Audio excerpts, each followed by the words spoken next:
Welcome to a new playthrough series, with of course, another twist. I am on a mission to see if I can complete a Pokémon Platinum Hardcore Nuzlocke without using more than a single instance of every single type in the game. What does that mean exactly? Let me quickly explain how this is going to work.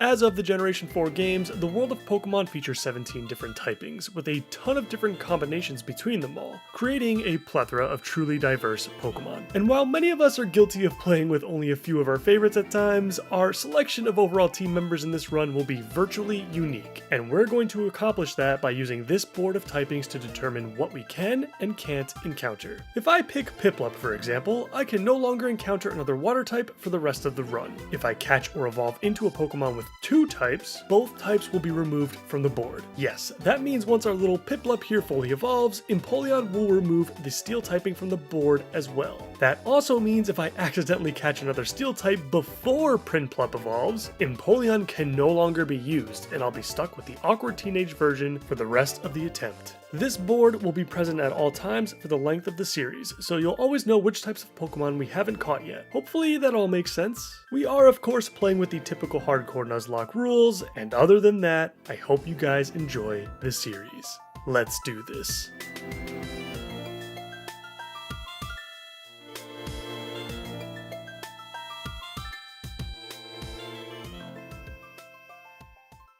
Starting off with a bit of local news before... Jesus, Barry, would you relax a little bit? I'm pretty sure Barry can run faster than we can move on a bike, I swear. Seriously, where can I get his running shoes at? Anyway, after taking his $10 million fine and meeting him over on Route 201 to do exactly what our parents told us not to, let's quickly go over the little type chart we got going on in the bottom right. All 17 types should be accounted for, and as you'll see in just a second, every time we obtain a new encounter, we'll be graying out the types that Pokemon possesses. It may not be super perfect, especially with the likes of Steel and Normal having very similar color schemes, but let me know what you guys think. If it's too difficult to tell what grayed out and what's not, maybe I'll stick a red X over the ones that we already acquired. After attempting to repeatedly tell Barry that we not only shouldn't be talking to a complete stranger in the middle of the woods, but also that I don't have any interest in Pokemon either, it's time for starter selection. For the first attempt of the run, I will be choosing Piplup. Surprise, surprise. And while Barry and I duke it out in the most uninteresting battle you will ever see, allow me to elaborate more on this decision. First of all, just look at him. He's adorable. And it feels like it'll be less of a hassle to progress all the way up to Empoleon versus what we would have to go through to safely level up Turtwig and Grotle into Torterra. While steel types do come a bit earlier in Platinum than they do in older titles, they are still few and far in between, and we'd be less likely to run into any by accident, which again would eliminate Empoleon as a legal encounter for us if we did so. But you know what is a common early type to encounter? Ground. Geodude and Onix in particular are going to be fairly common in a few different locations, and we would not want to obtain either if we wanted to utilize Turtwig's final stage. If we cannot get through this run in a single attempt, then we can use Turtwig for the next one. You'll also notice that I've grayed out the water type on our board now, so that's what it will look like. Team building is definitely going to be interesting. Before heading back out to Route 201, our mom lets us know how worried she was about Barry's reckless actions, and that she can't imagine what would have happened to us if we ran into a wild Pokemon. I mean, what are we talking about here? A tiny bird, a beaver, and maybe an oversized cricket? I feel like we would have been just fine, but thanks for your concern. I know Platinum's intro is painfully long, even by Pokemon game standards, but at the very least we do get introduced to this musical gem.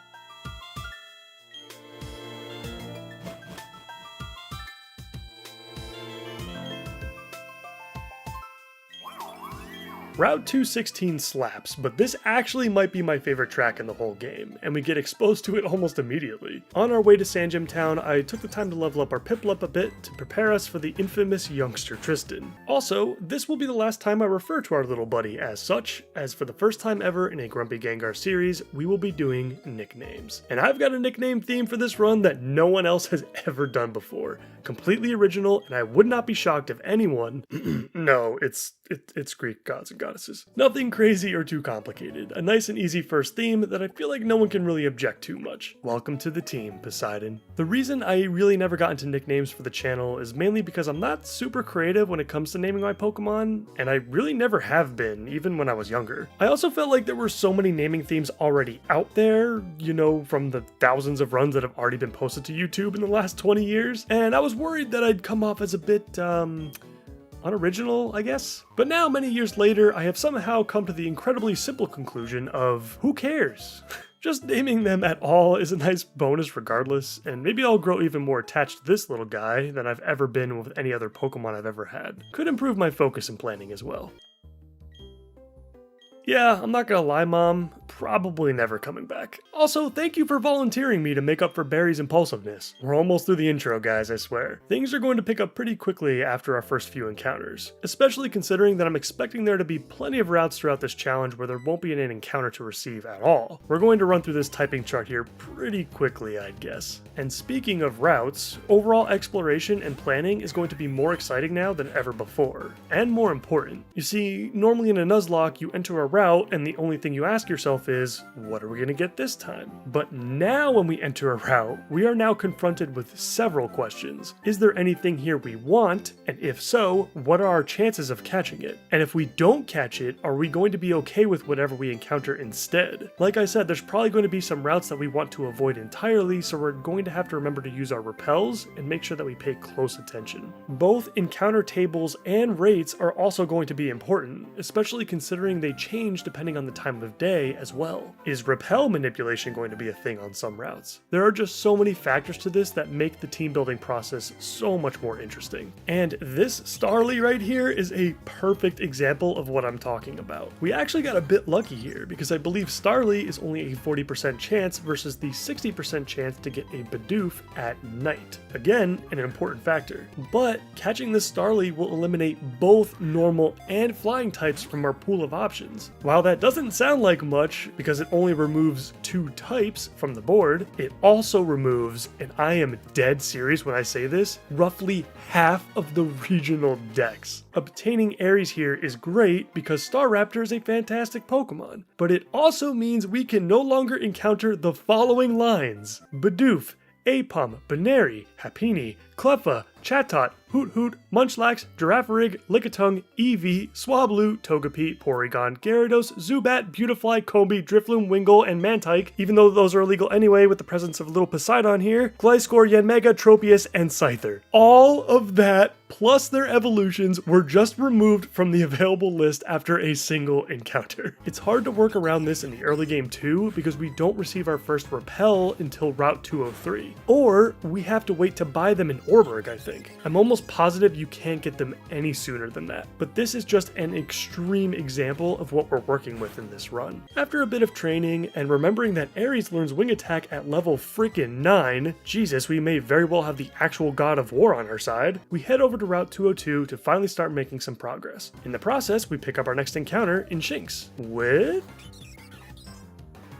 Intimidate. Oh, we love to see it. 2 Intimidate users in the first episode alone, we definitely can't complain about that. What I can complain about though is how many balls I had to throw at our new friend before we caught it. It came down to our last 2 balls, so I actually ended up risking the crit with Starly to soften this thing up a bit.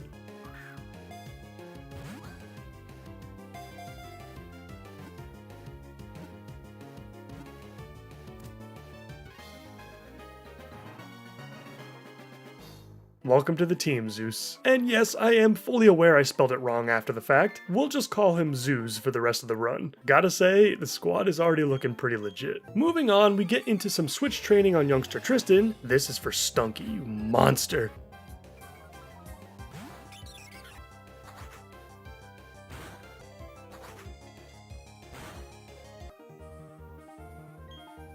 We pick up the hidden Stardust, which we desperately needed to replenish our ball supply, and we finally arrived in Jubilife.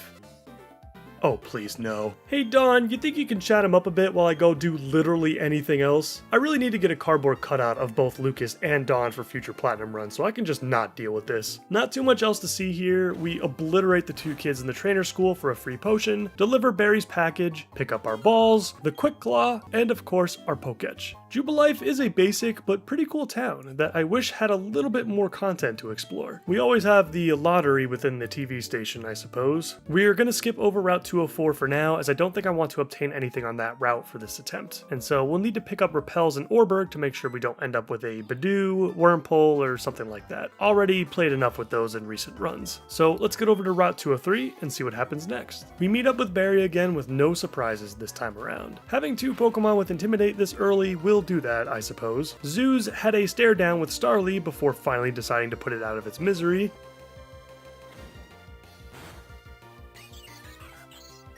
And Ares naturally tore Turtwig into pieces.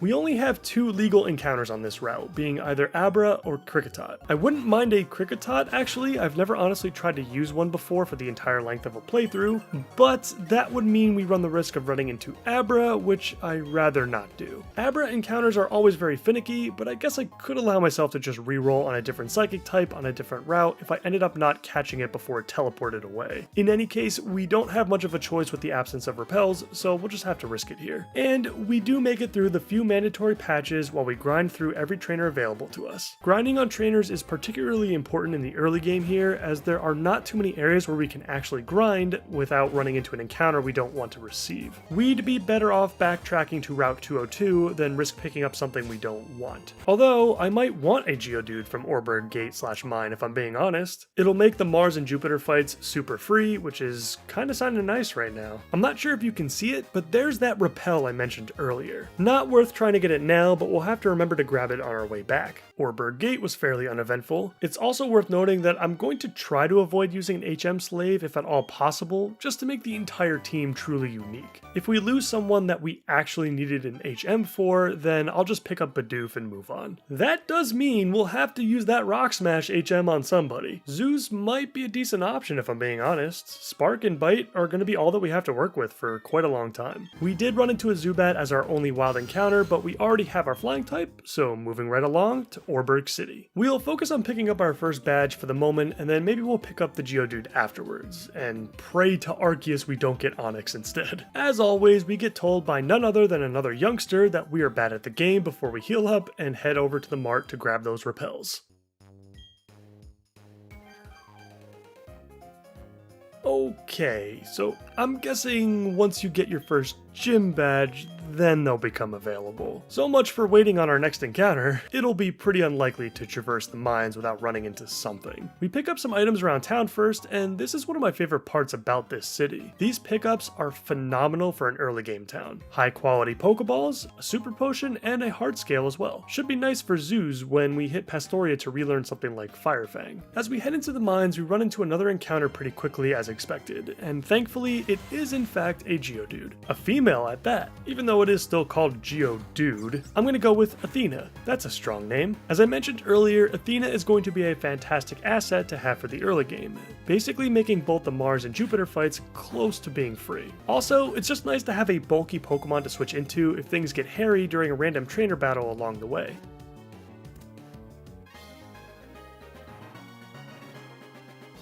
And now that we have our encounter here, we can do some carefree training while we make our way over to Rourke, who gets a real kick out of smashing rocks. Almost like a little kid showing their parents a first grade magic trick. And as he runs back to his gym, that's our cue to leave as well. Again, maybe it's a little too early to start jinxing myself, but this team looks pretty stacked already. That typing chart is going gray fast though. Actually, speaking of which, we might as well turn off the dragging typing now since we can no longer encounter Swablu or Gibble. Not that I would have used Gibble anyway, but still. Really wish there were some additional dragons in the early game. Even if Game Freak made them super weak, just something else would have been nice. Anyway, let's get through the gym. I did have to go back to the mines briefly to top both Zeus and Poseidon off for the fight ahead, and without further ado, let's take on Rourke.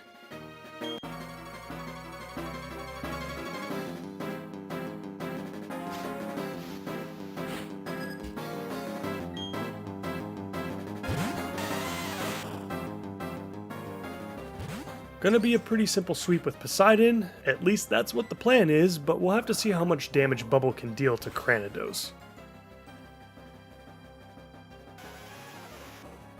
Geodude goes down quickly, and then Onix joins the fight. It turns out that it's actually faster than us, and the rock throw lands for a little bit of damage.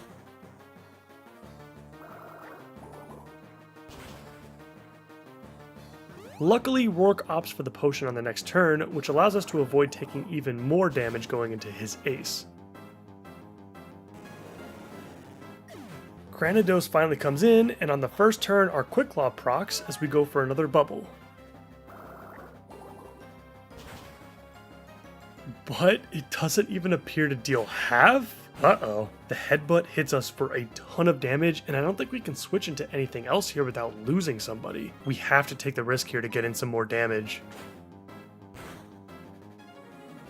And as it turns out, even Rourke shouldn't be taken lightly, because now we are in huge trouble. I send in Ares to try to get off a growl, and Granados doesn't even need a crit for that one. Zeus comes in with the attack drop.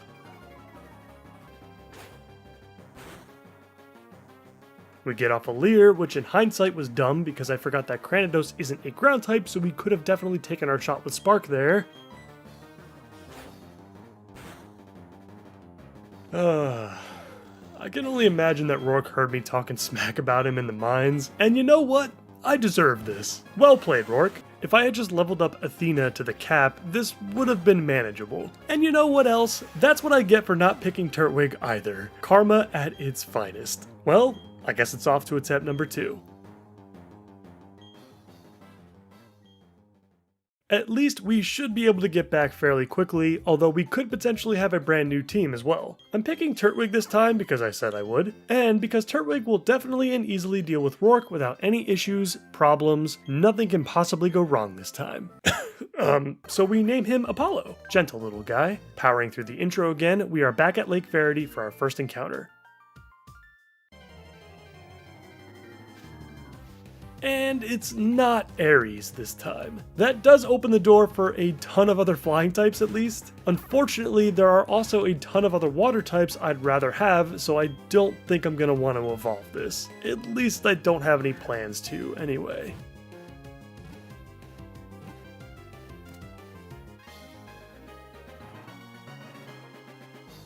Gaia will be our early game HM slave for the time being. Back on Route 202, and if you haven't noticed at this point, it is nighttime in these parts once again. Let's see what we get this time. Another Shinx with Intimidate. Beautiful. And female as well. It really doesn't matter what the gender was though, you're always going to be Zeus to me. We plow back through the rest of Route 202 and grab our items from Jubilife. We avoid any encounters once again on Route 203 despite going for that repel this time around. We only ran into more Shinx. Now comes the fun part. We desperately need this repel to get through at least the majority of Orberg mines. We want to avoid the ground types so we don't lock ourselves out of Torterra, which means we can't use this repel for Orberg Gate. Geodude only has a 15% chance to appear though, so we might get lucky. We don't quite make it to the end, but we do pick up the Zubat instead at least. Definitely can't complain too much about that though. Crobat is an absolute monster as always, and with how the team is looking now, we kinda needed an answer for Gardenia anyway. Let's go with Dionysus. As I head over to the mines to find Rourke again, I can't help but think that this repel isn't going to be enough to get to him and back. Let's see.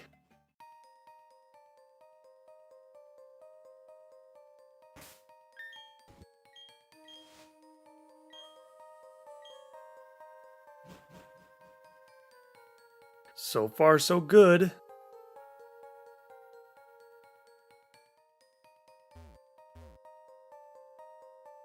We made it to Rourke.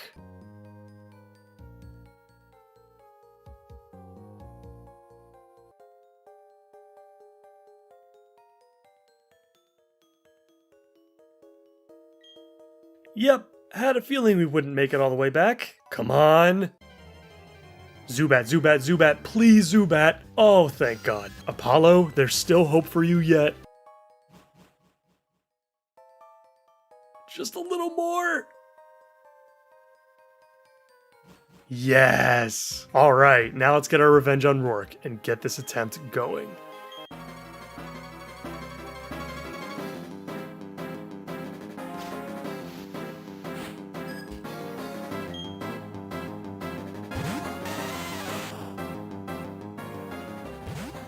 We lead with Apollo, and our strategy will basically be the same as it was with Poseidon. Although, Apollo definitely has a considerable edge over the tiny penguin, by having access to early self-healing, better defensive stats, and even withdraw for some bulkiness. I did decide to go for a few just in case, but we do get hit with the Screech before taking Onyx down.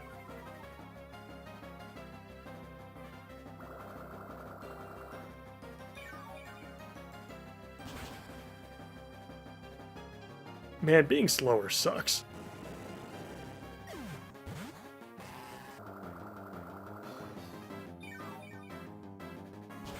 While we are tankier than our previous starter, we clearly don't deal as much damage. I thought Absorb would deal way more damage than it actually did, but after the second one came out, I thought we would at least be able to take Cranidos down with a third.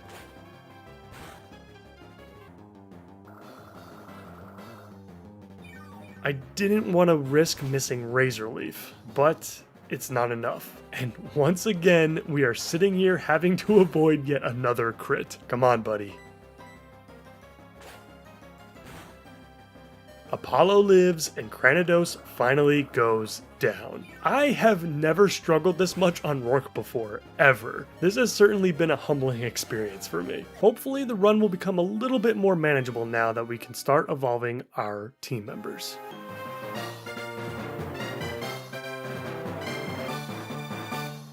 We're going to start heading back west to Jubilife, but not before we pick up those sweet, sweet repels. Selling all the X items as well, so we can stock up, because we will need them almost immediately. Picking up the Versus Seeker after badge number 2 is going to be super important for sustaining our cash flow. On our way out, Barry rams into us again, but at least he tells us where we need to go next. How considerate. And the good thing about traveling through Orberg Gate is we don't have to worry about running into an encounter here since Dionysus joined the team. And that's good because not only is there money just lying around the lower level, but it makes for a pretty awesome training spot as well with Geodude, Psyduck, and even the occasional Golbat to farm. I'm playing it extra safe before we head over to Floroma Town in the Valley Windworks. And with that being said, we've got a couple of evolutions on deck. Zeus is first.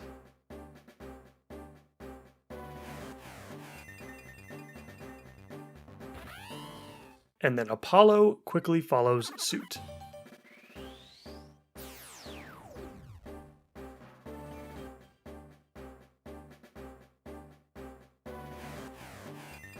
Having Apollo evolve now just feels like such a nice safety blanket. We head out on Route 203 and back into Jubilee. Okay, dude. Our trip back to the city is quick as we look to head over to Route 204 now. But not before dealing with what might be the longest string of dialogue in any Pokemon game. Thank Arceus for emulation. I am so happy I don't have to deal with this conversation for as long now. We do unlock the lottery at least. And speaking of which, let's go see if we can retire this time.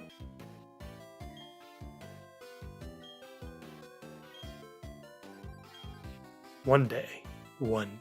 We are out on Route 204, and now we start using those repels. Our options here are Wurmple, Kricketot, and Bidoof, and I'm not looking for any of those for this run. Kricketot actually would be cool, but its encounter rate is far lower than Bidoof's, and I've already played with Roserade for 2 straight series now, so it would be nice to take a break from the line. We'll be using those repels for the northern end as well, and the Ravage Path. I did take some time to switch train Dionysus for a little bit, but I'll wait until we pick up the TM for Pluck before I let him go out on his own. You gotta be a special type of person to grind with nothing other than Leech Life. We pick up Rock Tomb in the Ravaged Path, repelling along the way, and then end up on the other side of Route 204, where our arch nemesis awaits us. They will pay for the suffering they've brought upon our world. Of course, the little bastards still hit us with multiple crits, even through the attack drop. Luckily, none of it mattered, but still a testament to how ruthless these creatures really are.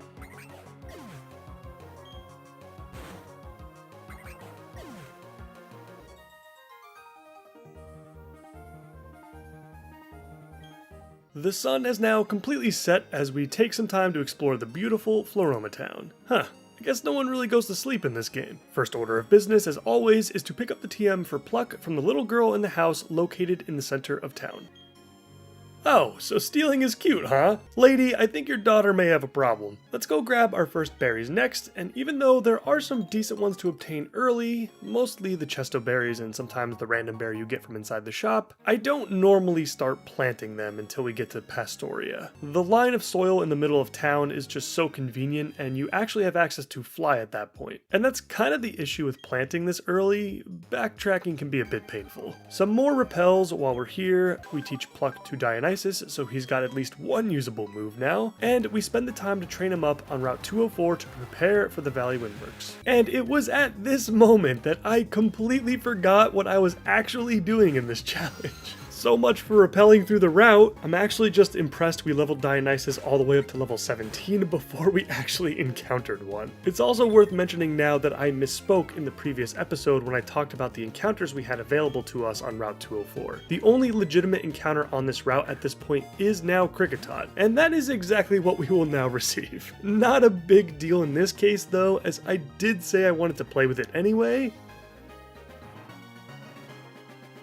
Welcome to the team, Artemis. We'll probably wait until we obtain the experience share from Eterna City before we start leveling our new friend. I want Bug Bite at level 16 so we have something to hold us over until we can pick up X-Scissor later on. Finally, moving out of town for a moment to continue to push the story forward, we meet up with the little girl outside of the Valley Windworks who needs us to save her father from Team Galactic. Which, by the way, is quietly one of the most messed up things an evil team has ever done, honestly. Kidnapping her dad and then leaving her alone outside what I can only presume is her home.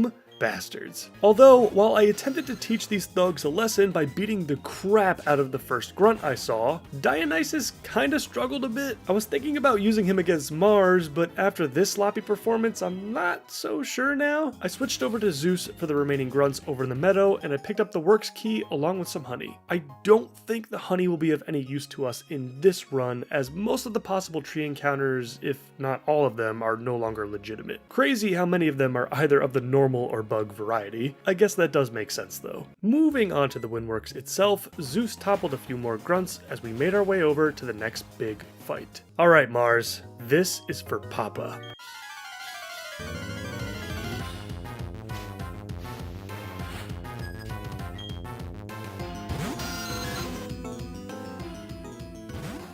I did ultimately decide to use Dionysus as our opener here, as he's got a big advantage over Mars's lead. The opening Pluck deals a nice chunk of damage, and the incoming bite isn't too bad. I go for a bite of our own on the next turn for the chance to flinch. Nothing, unfortunately, and a second bite from her Zubat is enough to put us into dangerous territory against her ace.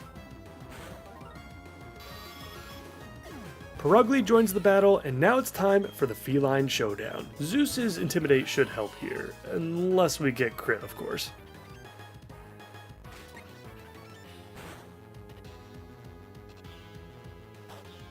The Oranberry will heal us up a bit at least, and as long as we don't get crit again, Perugly's attacks should be very minimal.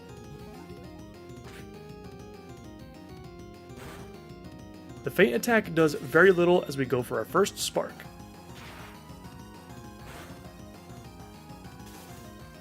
Fantastic damage, and we get the paralysis. We go for a bite now that we're faster.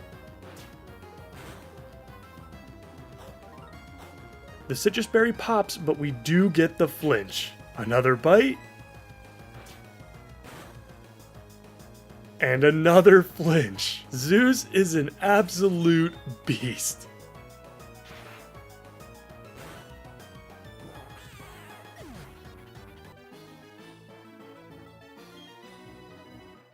And while an incredibly clean Mars fight is always amazing, the result is even more satisfying in other ways. Oh, and look who's here to ruin the moment. Yeah, okay. Great detective work there, Sherlock. Now that the bridge has been cleared, let's go over Route 205. We'll start with the encounter table while we take on some trainers. We've got two water options in Buizel and Shellos. Both are pretty great, but considering Shellos will eventually acquire a ground typing, we're going to want to avoid our encounter for this route. And don't worry, I remembered to use repels this time. Buizel wouldn't be bad by any means, but I'm not taking the risk with these probabilities. As far as the trainers go, that Ponyta was probably the biggest threat on this route for us. The hikers made switch training Dionysus a breeze, and then we've got a lady that wants us to smell her Pokemon. Dionysus got a pretty good whiff after poking a bunch of holes into it, and the battle girl towards the northern end wouldn't be giving us much trouble either.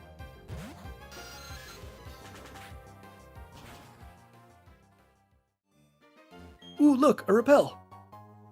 After a quick stop at the rest house, it's time to enter Eterna Forest. This will be the first Sinnoh playthrough on the channel where I actually don't have much to say about this place. Music and overall ambience aside, the only thing we've got to worry about is doing a little bit of training and getting through the mandatory battles, because we cannot receive a single encounter from this list. It's crazy how early it is in the run and we're already hitting routes that we don't even need to rappel through. I am going to be a bit more cautious of the trainers this time around though. The bug catchers sporting fully evolved Wurmples of both varieties can be challenging for some teams, can't forget this little shit either, and the double Abras with hidden power really caught me off guard last time. Other than that, a fairly boring trip to the forest this time around, but not without at least one special moment for us, as Dionysus was able to eat enough bugs to finally evolve.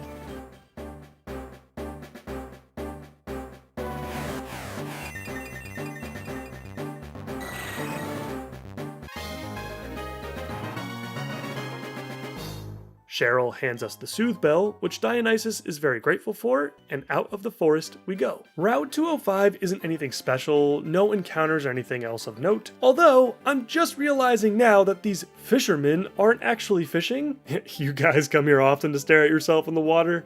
Yeah, me too. Some quick pickups, particularly in the berry department, and we have finally reached Eterna City. I skipped the Pokemon Center on the way in and started moving through the usual motions. We picked up the Explorer's Kit, which I actually may want to use for this run, at a shot at maybe Shieldon perhaps? Haven't dug up any fossils in this generation in a long time. I mosey along towards the south where we can grab a Super Potion and the Experience Share for Artemis. There's actually another encounter I'd like to go for as well on the western side of Route 211. But of course, what would a new city interaction be without interruptions? Eterna City is pretty rough in this department as well. First Barry and Cyrus, and then Cynthia on 2 separate occasions a little bit later. Before we hit up Route 211, let's go over that encounter table first. There are several options here, but I'm shooting for Meta-type for this attempt, which would remove Psychic and Fighting from the board. However, while we do have better odds with our targeted team member, Machop, Chingling, and Bronzor are all possibilities. Let's see what happens.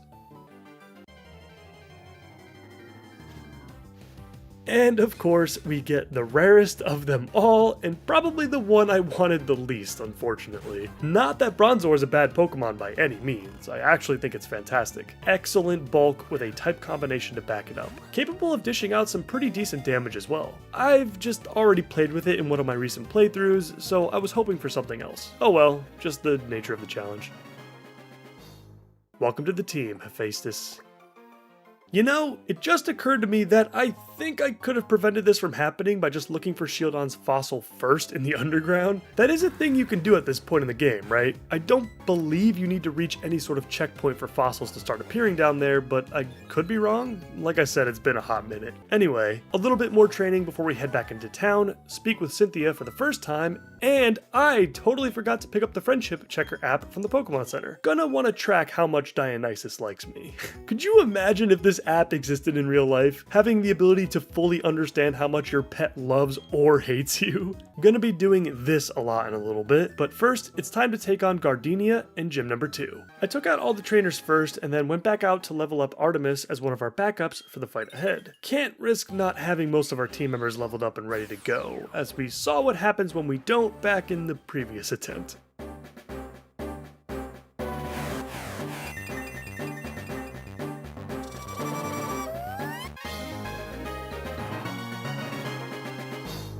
With Artemis leading the way, the Forest Badge is within our grasp. Let's take it.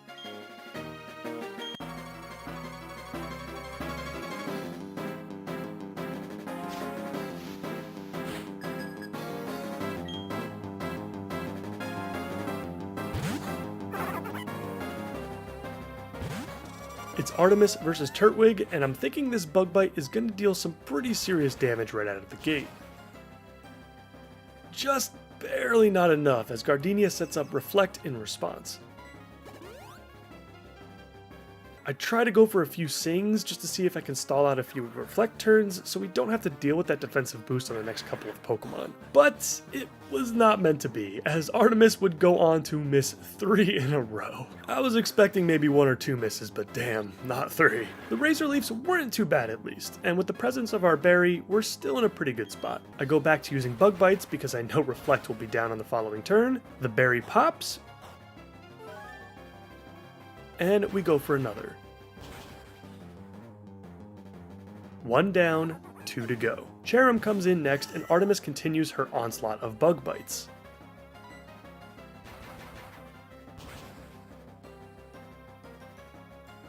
Gardenia opts for the Safeguard here, which is fantastic. It doesn't affect our strategy in any way, and with one last Bug Bite, only her ace remains. Thinking that our health pool is still in a pretty good spot, I kept Artemis in to steal that berry.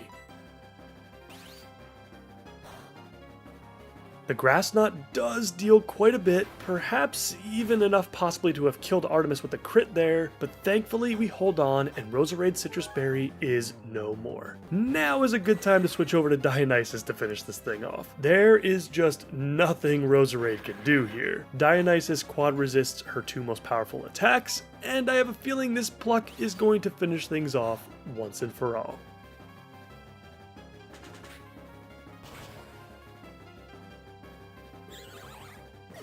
Another badge in the books. And while we'll enjoy a brief moment of celebration here, a tougher fight lies just ahead of us.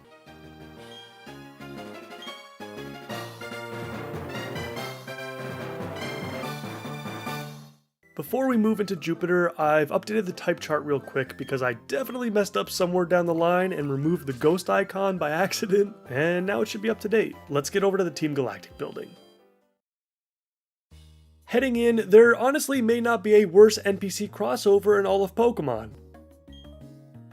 You know, taking off that disguise didn't make you any less annoying. Just saying. I did opt into a few battles before heading up the correct sequence of staircases just to get in another level on a few team members. And just like that, we are at Jupiter's doorstep. Might have to avoid a crit or 2 in this one. Let's see what she's got.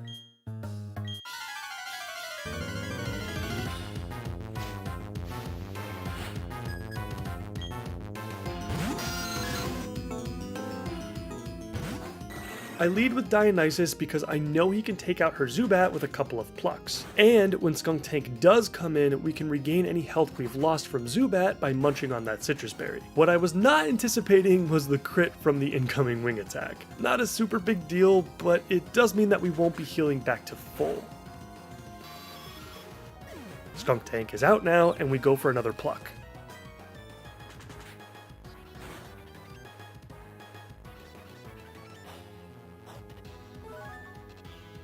The berry was delicious, and Jupiter actually goes with Smokescreen in response. We will certainly take literally anything over Night Slash. I go for the Confuse Ray in this case, which I'm not entirely sure was correct here, but I wanted a safer way to switch into Zeus just so we can get in an attack drop for extra measure. And that's exactly what I go for next.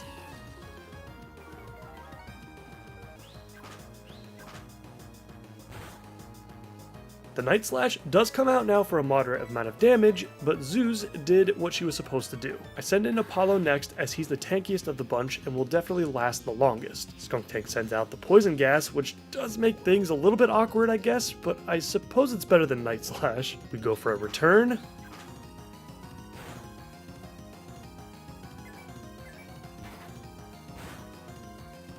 Not bad, but I don't think that's going to be enough to bring it down on the next turn. I'm going to risk the crit here.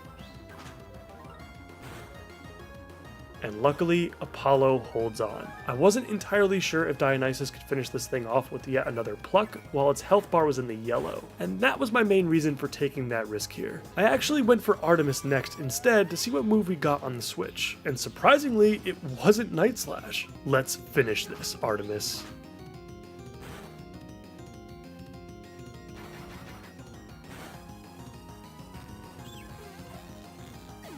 Skuntank finally goes down, and we've made it past Jupiter.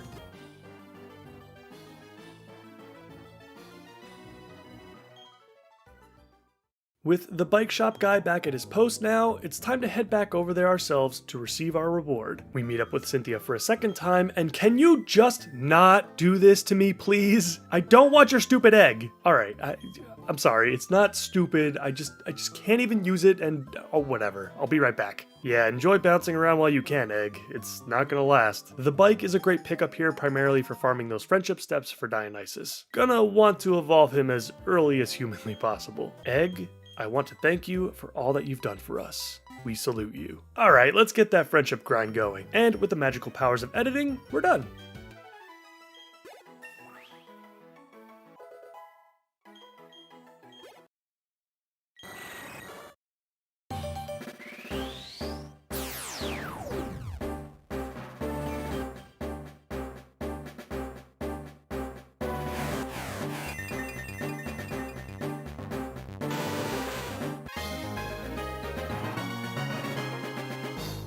Before we talk about Route 206 and Wayward Cave, let's partake in a quick tour of the western half of Sinnoh. Plenty of side content with great pickups to grab now that we have access to both the HM for cut and the bike as well. I've said this before, but I really enjoy these little moments where we get to see gym leaders out in the world, just doing something else other than, you know, being a gym leader.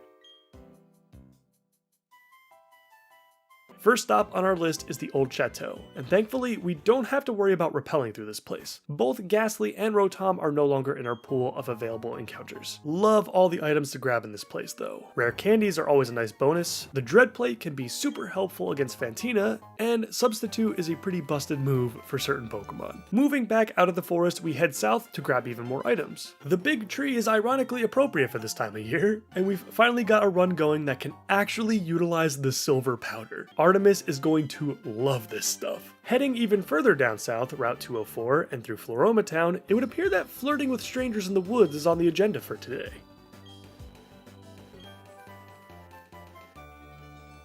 In all seriousness though, Captivate is a criminally underrated move in my opinion. Can be useful at any point in your playthrough, but the fact that it comes before Fantina is a pretty huge deal honestly. Getting just one of those off can really cripple her, Miss Magius. And finally, we continue to head south back to Jubilife. Yes, I played the lottery again, and no, I don't want to talk about the result. We reach Orebird Gate once again to smash a few rocks and pick up the TM for Brick Break. And with that, I think we're all set. Let's get back over to Route 206.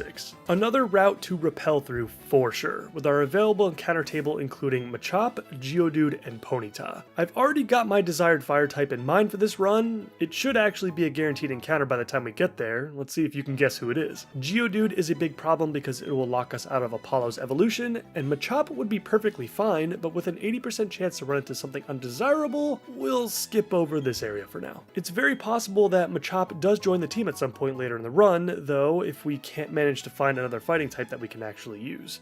Actually, wait a minute.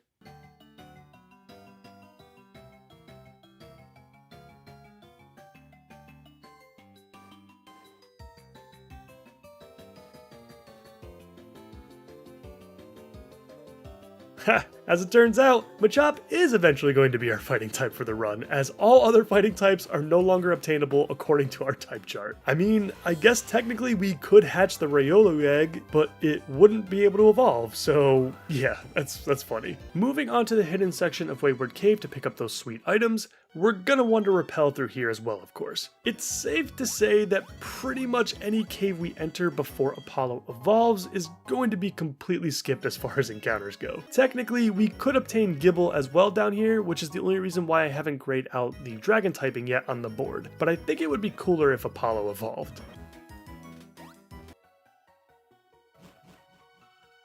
The TM for Earthquake is now in our possession, although it may be a while before we obtain someone that can actually use it. Back alongside the cycling road, we head south to Route 207 for some more pickups. Dangerous route for trainers overall, and I'd say I've learned my lesson last time regarding the campers in front. Since this is one of the more dangerous early routes as far as trainer battles go, let's go through them all. The carnage begins with Camper Anthony and his Chimchar, which should not be underestimated like I once did. This thing comes packed with a Flame Wheel, which as you can see here, if we took a crit, it looks like Zeus could have been dead.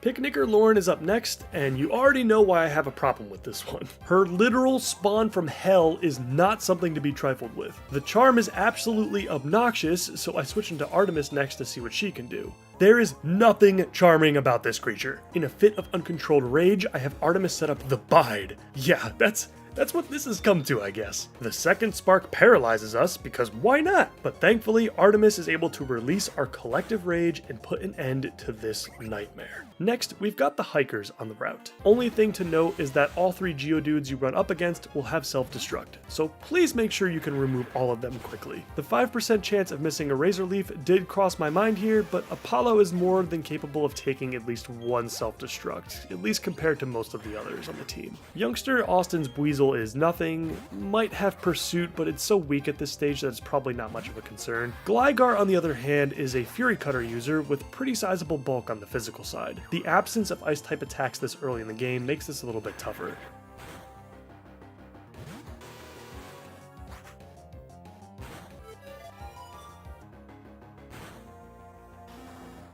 And Luxio is just a fairly strong Pokemon at this point in the game. This one does have Rivalry, I believe, so just note that it will deal 25% more damage to the boys on your team. The other hiker battle went fine as I picked up the hidden rare candy on the ledge, and then we faced off against our final fight of the route, Battle Girl Helen. Her AI is kinda wonky. She loves going for stuff like Foresight with Machop and Detect in my experience with Meditite. In theory though, Machop tends to hit pretty hard, and the increased chance to crit with Karate Chop is something to think about. And that's it for the trainers on Route 207. Just wanted to give it a little bit more spotlight because I feel like this area can be pretty easily overlooked by the unprepared. After obtaining the Versus Seeker and Dowsing app from Dawn, we exchanged some quick hellos with Cyrus in the first section of Mount Coronet, again rappelling our way through, and now we've got Route 208. Every encounter here is illegal for this run, so not much to talk about here. But I feel like now would be a good time to go over how I feel about the team so far. Apollo has definitely been our primary anchor up until this point. When stuff starts to go awry, we let him clean up the mess. It's like I said earlier, he's our safety blanket for the time being. Dionysus is obviously our current number 1, while the others work towards evolution. Always love having a Crobat on the team to deal with a variety of obstacles. Artemis has been quietly impressive to me so far. Those silver powder boosted bug bites dish out some serious damage right now, and it's only going to get crazier when we unlock X's or at level 30. Zeus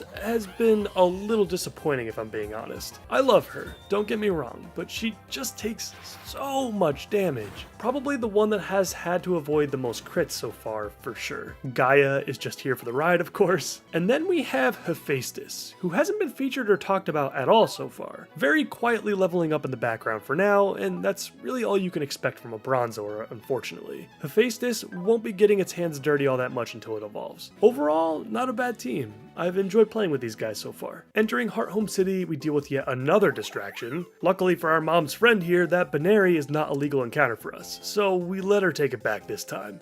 Don't let it happen again though. After a refreshing trip to the Pokemon Center, I took a little stroll through town on my way to pick up the Shell Bell. Honestly though, I do question whether or not it's really worth it. It doesn't feel like it heals all that much during any given fight, at least certainly not more than what a citrus berry could provide. Let me know how you guys feel about it in the comments. I've always found it to be underwhelming, but maybe I'm just not using it properly. Where the hell did you get that? I want one! Heading back across town, I picked up the hidden big mushroom for some extra money, and now it's off to Amity Square to pick up some more items. We actually have a Pokemon cute enough to go in this time. I mean, Apollo is pretty adorable, I guess. The amulet coin for some extra cash flow, the spooky plate, eventually, if I can figure out this goddamn portal maze, and the TM for Attract on the other side are all pretty great pickups. I like Amity Square. Grumpy approved. Nothing left to do now but to meet up with my mom and her friend at the contest hall.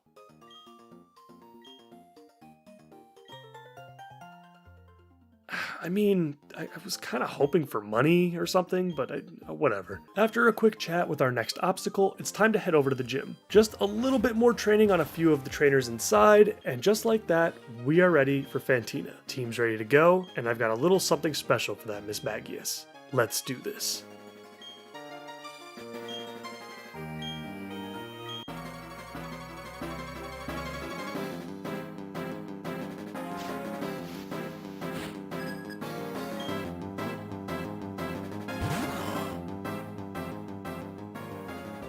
We lead with Dionysus, who shouldn't have a problem taking out Duskull in 2 hits, regardless of whether or not we get burned by Will-O-Wisp. The first one deals a surprising amount of damage actually, it almost kills in fact, which is actually very bad for us because I did not factor in a super potion on Duskull. I guess Pluck would have been the way to go here for the first attack. In any case, we do get burned and now it's probably going to take at least 3 more attacks to bring Fantina's lead down. A flinch would be really helpful here. It doesn't happen, and Future Sight might actually be a big problem as Mismagius now joins the fight. My entire strategy relied on weakening Mismagius with Captivate, and I don't think I can back out of that now. As long as we don't get crit, we should survive. Confuse Ray comes out instead, which is perfect as Dionysus now has done his job. Before I have Apollo come in to take over, I switch into Hephaestus first to try to put Mismagius to sleep. The Captivate debuff isn't going to wear off or anything, so I do have an opportunity here to play it out as safely as possible. In the process, we are hit with Confusion again, and we do hit ourselves the first time around. Let's see if Hephaestus can break through the second time.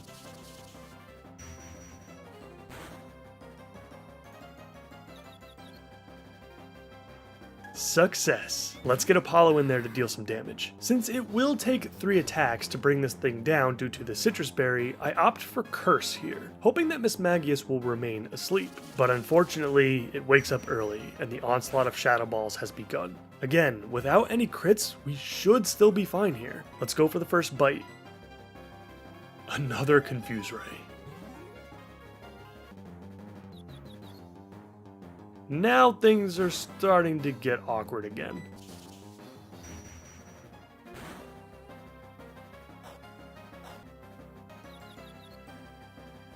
We are able to break through on the following turn and land a massive strike, but we have a tough decision to make here. Both Artemis and Zeus match up very poorly against Mismagius. Artemis's only viable move is not very effective, and Zeus will die to a crit regardless if she's at full HP or not. Come on, Apollo, let's bring this thing down.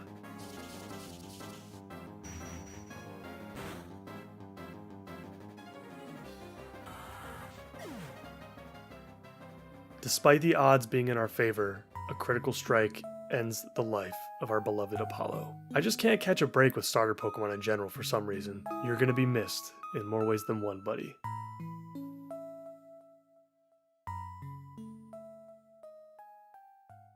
Alright, focus up, team. We're not out of this yet. It's all up to the girls now, and Hephaestus. Let's get him, Zeus.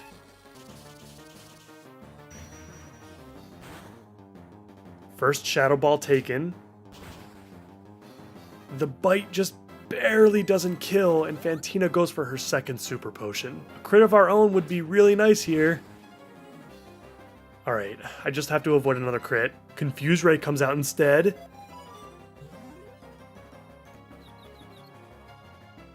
Zeus shakes off the confusion, and Mismagius falls. But we still have another Pokemon to deal with, although Haunter is at least a lot less threatening. Haunter leads with Hypnosis, and luckily Zeus came prepared for this, as the Chesto Berry allows her to wake up immediately. The first bite does deal a huge amount of damage, but we are put back to sleep again. And the Confuse Ray as well. Brutal. I think that's one of the more annoying aspects about this fight that makes it so tough to prepare for. To my knowledge, there are 0 Person Berries to collect before this point in the game, so you can't even play around it. At this point, it's time for some fresh legs. Thank you, Zeus. You were huge for us. Let's bring this home, Artemis, for Apollo.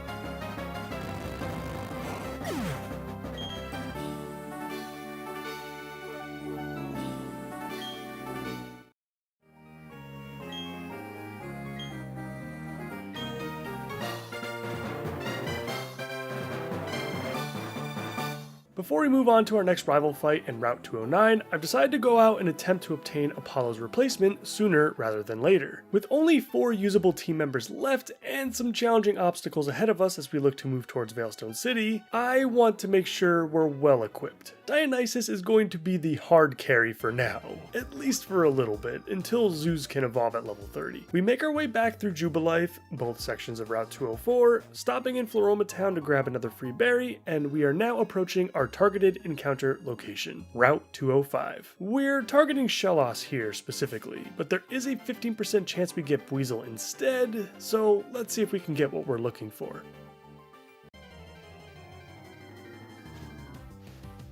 And it is in fact a Shellos. Wonderful. I thought Gastrodon would be overall pretty solid replacement for Apollo, sharing some characteristics that kind of fulfill a similar role. It evolves around the same level, just in time for Maylene I may add, and it's known for being bulky and also a bit slow. But that's okay, because the advantage we will have with Demeter here is the much better defensive typing, and she's a special attacker as well, which we really needed honestly based on our current lineup. I'll update the type chart in just a minute here, and you will notice that ground, water, and dragon will all be removed from the board, leaving only 6 types for the rest of the run. Heading further north, we begin Demeter's training in the Old Chateau, where we can farm up some special attack EVs while leveling up our newest team member. I'm having Hephaestus lean into special attack as well for this playthrough. I think it'll suit him well. As we make our way back to Hearthome City, starting with Cycling Road, it's worth noting that I'll be skipping out on Machop for the time being, even though our odds of catching one have increased significantly now that we have removed the ground typing from the board. We still have about an equal chance of running into Ponyta instead, at least for now. We will be picking up our fire type before facing Maylene though, so we do have an opportunity to come back and grab Machop afterwards if we really want to be safe. And you know what?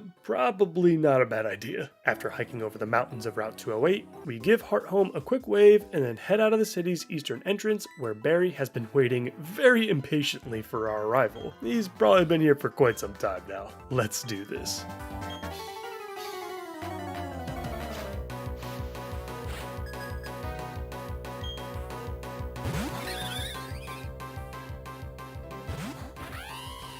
We begin with Zeus and Staravia awkwardly exchanging intimidates with each other, followed by a double team from Barry's bird. Zeus is not phased though, and the first spark connects. A large amount of damage, and we get the paralysis as well. And now that we're faster, we go for another spark.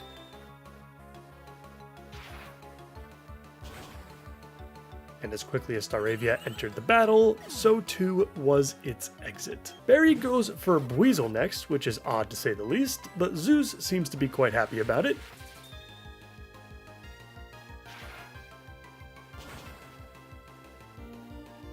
Another spark brings the cute little otter down. Monferno joins the fight now, and I opted to keep Zeus in for an additional turn to see what she could do here. The leer from Monferno is totally fine,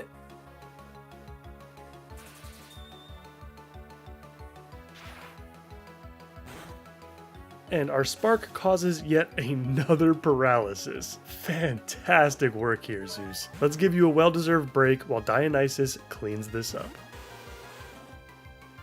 We've got an incoming flame wheel now, and Dionysus is able to shake it off and go for the kill. We did come prepared with a Rost Berry just in case we got burned there, and a crit would not have brought us down either. Only Rosalia to go, and I think we've got this one covered as well.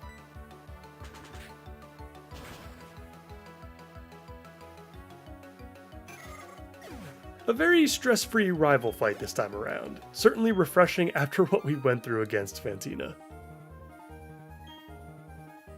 Now let's talk about Route 209 while we experience the content that it offers. I am repelling here just for convenience sake, but we don't actually have to worry about running into a legal encounter until the sun goes down. Duskull is the only Pokemon we can obtain if we like, and we might have to at some point in the run. But just like our targeted fire type, I do have another ghost type in mind as well. For anyone that has seen my Platinum walkthrough, you probably know what I'm going to try to get. We will come back to pick up Duskull though if we are unable to obtain our other option. I picked up the good rod for some reason, even though we can't use it for anything now that we've got our water type. Also, I told him that I didn't need any instructions, but he just proceeded to give them to me anyway. I just love it when Pokemon games do that to us. The berries are great on this route, especially the Chesto Berry in our case, since we had to use the only one that we had against Fantina. I'll have to remember to plant this one at some point soon, so we aren't left without any moving forward. The battles are fairly uneventful. It would appear that the overall theme in this area is baby Pokemon, so nothing nothing to worry about too much. Worth pointing out that I am finally putting the amulet coin to work here, so that we can work towards saving enough for those coveted Game Corner TMs. I have a feeling we're gonna need one of them for Maylene actually. It'll make more sense when we get there. And before I head into Solaceon Town, I just wanted to point out also that I will not be going through the Lost Tower this time around. I'm just not in the mood to deal with the fog today.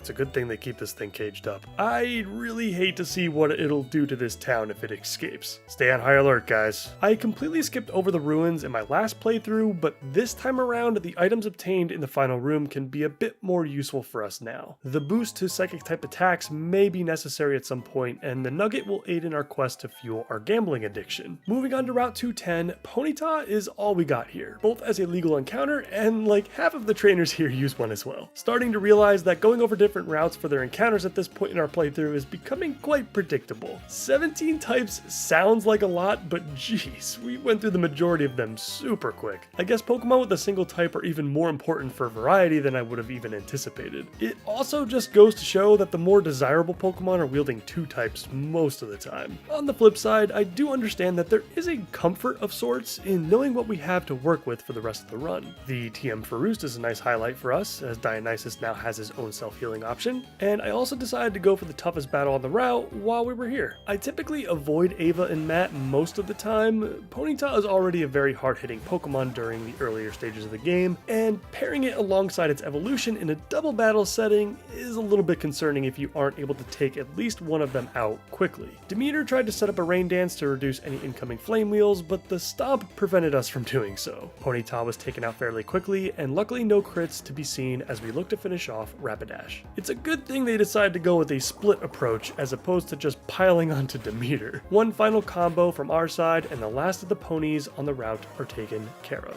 Something I wanted to ask you guys while I'm standing next to this honey tree, what is your opinion on catching additional Pokemon in your Nuzlockes that are definitely not legal for the run itself, but can be used to obtain a specific item? For example, I'd love to slather this tree, along with a few others, so that I could maybe obtain both a male and a female Combi in order to obtain the Macho Brace in Pastoria City. I mean, that seems fair, right? I find that most people use an HM slave even when they don't technically have to, and I feel like this treads along similar ground. Let me know what you guys think about those situations. I'm curious as to how different players handle it. A quick trip back to Solaceon Town to heal ourselves up, and now it's off to Route 215. If you were curious for your own no duplicate types playthrough, this is what you would have to choose from on your way to Veilstone City. Scyther certainly sticks out the most in my opinion, but I feel like it's just so hard to not run into a bug or a flying type before you reach this place. That's a ton of early encounters you'd have to avoid just to get here. It would be awesome for anyone that can pull it off though, because if you decide to evolve into Scizor, your flying type opens back up again, and then you can grab something else, which would be an excellent use of typings in my opinion. Picking up the fist plate for our future Machop. Vitamins are cool, I guess, and Shockwave may come in handy for the foggy sections of Route 210 later. Temporarily teaching it to Zeus, or anyone else that can learn it, to guarantee a strike in that double battle involving Gyarados seems like a safe bet. I know that fight isn't mandatory, but I find it fun to face off against the hardest overworld trainers that the game can provide on any given route. Before we take on Ace trainers Dennis and Maya, I decided to go completely overkill on preparation and evolved a few more team members. Demeter has been holding the experience share this whole time, so she is first.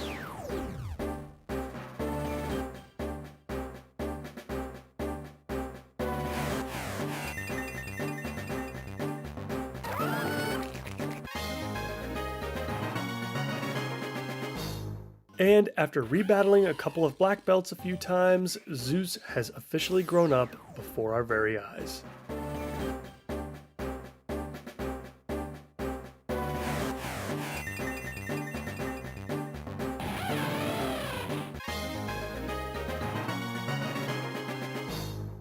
And with these events taking place, Dennis and Maya stand zero chance against this.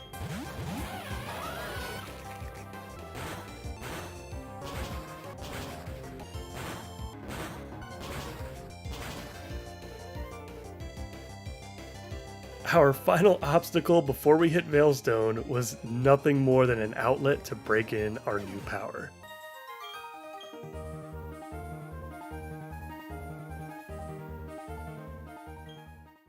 Entering Veilstone, we take care of business as usual. I'll deal with you two later. I'm going to happily take any chance I get to steal from these idiots. I spent some time selling whatever we could to inch closer to our 200,000 Poké Dollar goal, picked up the coin case for a little bit later, and I started making my way over to Route 214 before we took on our 4th gym challenge. Let's get into it. Other than using the trainers in the area to level up our team, we do have the TM for Dig, which can be picked up in the nearby cave. Well, I guess it's not much of a cave, but more of a hole in the wall, I suppose. Also, the fact that Zeus is incapable of learning Dig just seems crazy to me. Am I the only one? I'll just have to hold on to it for now. Artemis was putting in some serious work against Collector Brady, leveling up twice during the fight and picking up X's in the process. This poor Tangela is going to be obliterated. Carlos here is another big reason why we're covering this route now, because he has a very hefty payout for us if we battle him over and over again, and it's a very simple fight with only a Goldeen to worry about.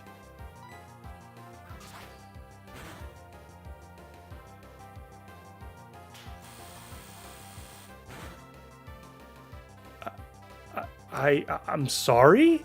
What? Whoa. Just wait a fucking second. Goldeen doesn't get Horn Drill until level 40. Game Freak, you absolute trolls. Jeez. Well, I guess you'll learn something new every day, even in a 15-year-old video game that you've dumped hundreds of hours into. I'll have to make note of that for future runs. Man, and yeah, that really sucks, because I was actually enjoying Artemis, and she literally just got X's or two. While I was looking forward to seeing what a Kricketune could do in the later stages of the game, at least she did have a chance to shine for a bit on Gardenia. Farewell, Artemis. You'll get another chance someday. I promise.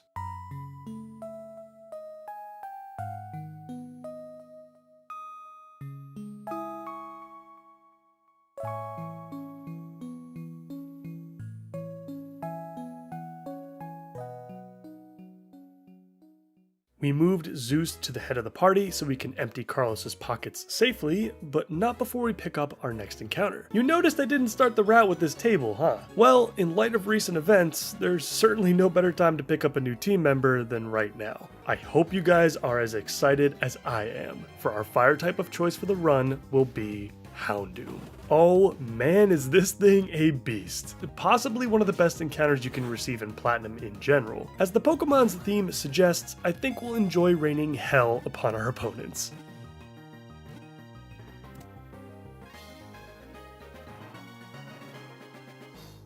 And you guys already know the name. We just have to. Now let's just make sure we don't get f***ing horn drilled by another Goldeen.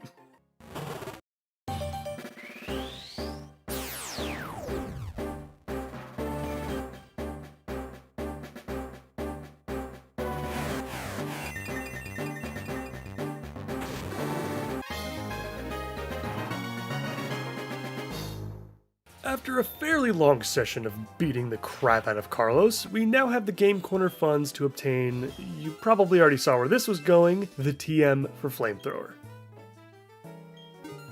And now Hades is sufficiently equipped to burn everything to the ground. We have come quite a long way from Hearthome City, but now it is finally time to face off against Maylene for badge number 4. Let's do this.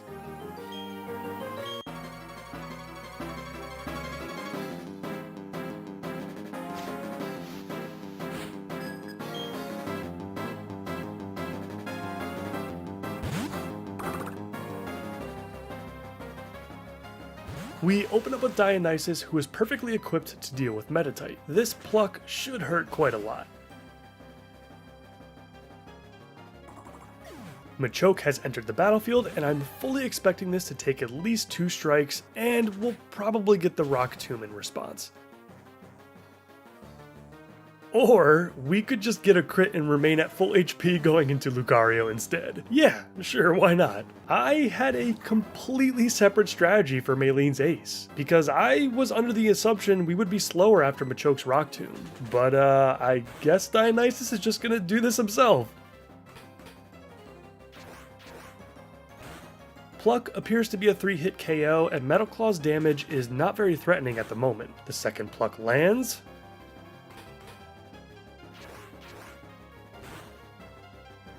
And the next Metal Claw does crit, but not only did we know we were fully safe from death in that situation, we also know that this final pluck will cap off our easiest boss battle of the entire run so far.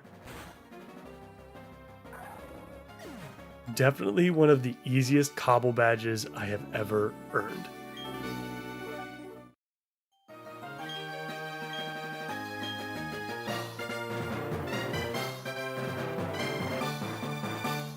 After heading back through town and giving Dionysus a well-needed break, we go and help Dawn over by the Galactic Warehouse. The grunts were nothing as usual, but at least their pathetic excuses for team composition granted Hephaestus enough experience to evolve at last.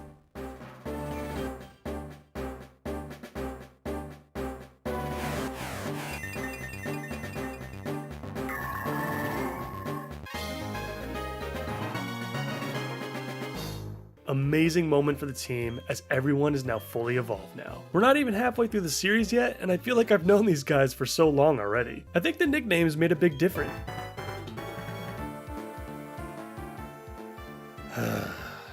Alright, yeah, I know, you're frickin' late again as usual. Now get out of my way so I can teach Fly to Dionysus and get the hell away from you. While getting away from Looker is a nice bonus, the real reason we're putting our new HM to good use right away is to pick up yet another encounter. That's right, now that we have our fire type, the only legal encounter for us back on Route 206 is none other than Chad Jr. Machop is a great addition to the team, giving us not only another hard-hitting physical attacker, but you can't forget about that excellent bulk either.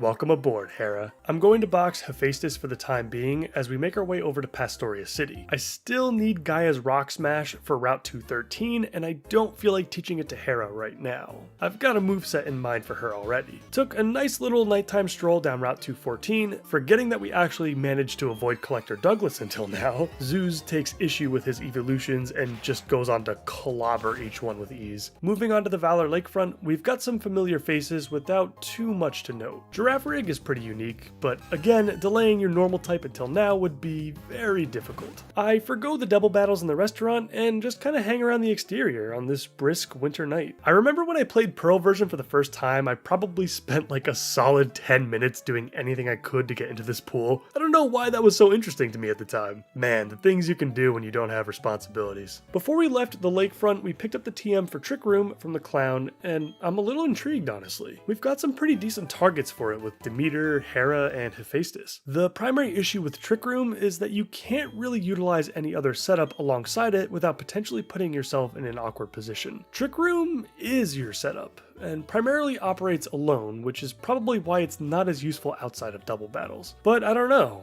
Hera could hit hard enough in theory without buffs to get some good use out of it maybe. Heading out to the beaches of Route 213, I start by collecting the various items lying about. I think I'll need some more shards at some point. Hera's gonna want an elemental punch or two. I broke out the metal detector for a little bit to grab those pearls and heart scales. And since we have a strong electric type for this run, I actually took on the fisherman on the southwestern end this time around. Zeus ain't afraid of no Gyarados.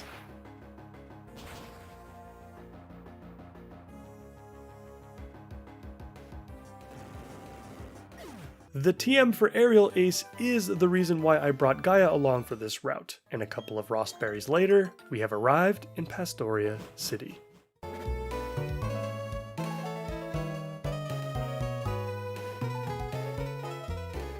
Always feels like I'm coming home when I get here. We've got some work to do though, so let's get started. First order of business is to rip all of these berries out of the ground and replace them with the citrus and chesto varieties. We're gonna head over to Route 212 in a minute before we take on Crash Your Wake. We'll need money from the fine lady and gentleman outside of the mansion, but there's another citrus berry on that route as well that I'd like to multiply. I have the Move Relearner teach Hades Thunderfang, which will help deal with any flying and or water types we may encounter. I grab a free anti-super effective berry from the lady inside this house, one of the biggest reasons I come back to this town on a daily basis. And finally, I step into the Great Marsh for a brief moment just to pick up a random free shard, which is another daily activity that I will be partaking in. I'm not going to go into what you can actually catch here, as that encounter table would take up the entire screen. But suffice it to say, we won't be needing anything from here anyway. Moving on to Route 212 now. Let me just open up by pointing out that to say Zeus tore this route into pieces would be a gross understatement. I mean, our girl was in heaven on this rainy day. The Parasol Lady was the first to be crushed by Zeus's relentless sparks, and then we got to the docks where all the fishermen took a second to look up and pause as if they've already been paralyzed. Oh, they tried to run, but Zeus wasn't having any of that, as these Gyarados just crumbled beneath her paws. Good news for Collector Dean, at least. No one was able to see his tears through the rain as Zeus put a foot in both Umbreon and Espeon. The scientist on the western side of the route panicked and tried to use an X defend on his Kadabra just to ease the pain a little bit. And the park rangers weren't safe either. Zeus's performance was so inspiring it actually forced Hera to evolve. Man, what an exhilarating tear through Route 212. I'm really happy with how far Zeus has come. She's worked really hard to get here.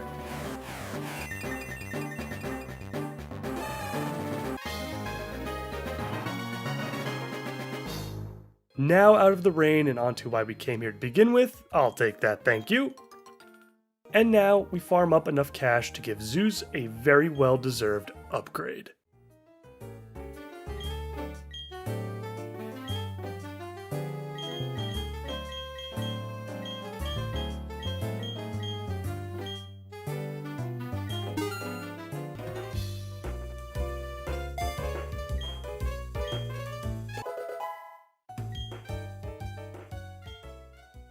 Back in Pastoria to take on our rival once again. Let's hope this goes just as well as it did last time.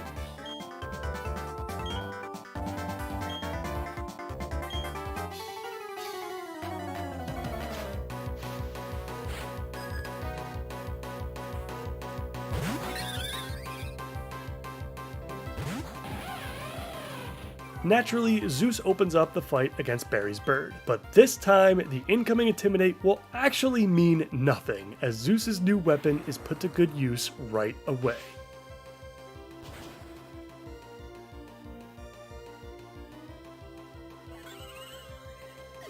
Weasel comes out next, as expected, which is a really weird habit that Barry's been into lately. Seriously, against any other trainer AI in the game, I wouldn't ever guess that they would dare send in a Weasel to take on a Luxray. Anyway, Monferno is out now, and I give Demeter a chance to finally put in some work.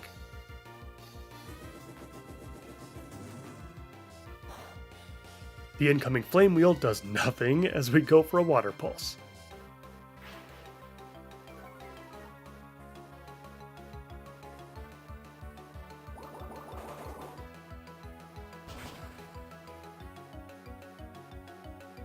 Barry's ace is left with merely a sliver of HP, and he actually opts for the switch into Rosalia. Alright Barry, not a bad strat. I send in Hades in response, tank the magical leaf with ease, and then go for a flamethrower.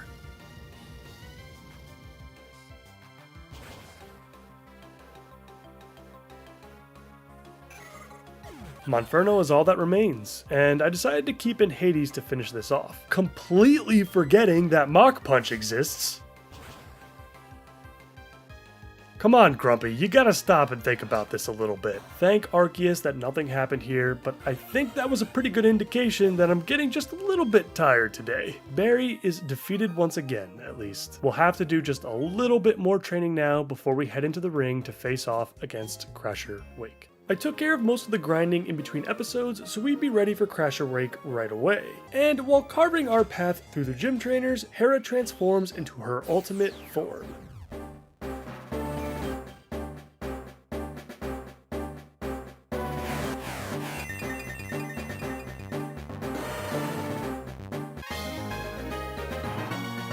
Starting out strong today. One last look at the team before we go into our next big fight. This lineup is looking pretty freaking awesome if I must say, but Zeus and Hephaestus are going to be our superstars for this one. Zeus's performance on Route 212 has me feeling very confident, and I don't think Wake stands a chance.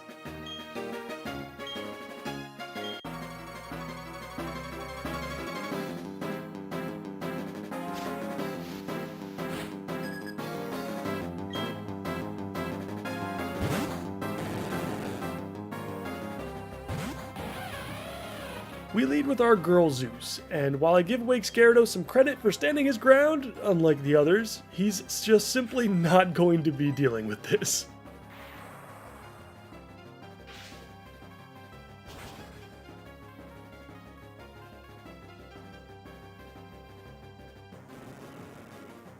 Naturally, Quagsire enters the battle next, so I switch into Hephaestus in anticipation of Mudshot. If I forgot to mention it in a previous episode, our Hephaestus here comes with Levitate over Heatproof, which is actually very nice because we don't have to solely rely on Crobat for pivoting on incoming ground type attacks now. Quagsire is so slow that we actually get to go first. Thank you for the Grass Knot TM Gardenia, really helped us out there. And Floatzel is in last. And while Grass Knot could potentially get the job done again, not gonna lie, I didn't do any damage calculations for this one, I go for Hypnosis just to be extra safe. The first one does miss, but the second one connects, and it's back into Zeus we go to finish this battle. Even if Floatzel wakes up, the Intimidate should be helpful here. Floatzel does wake up on the following turn and hits us with a Brine. A cute little attack, but now it's our turn.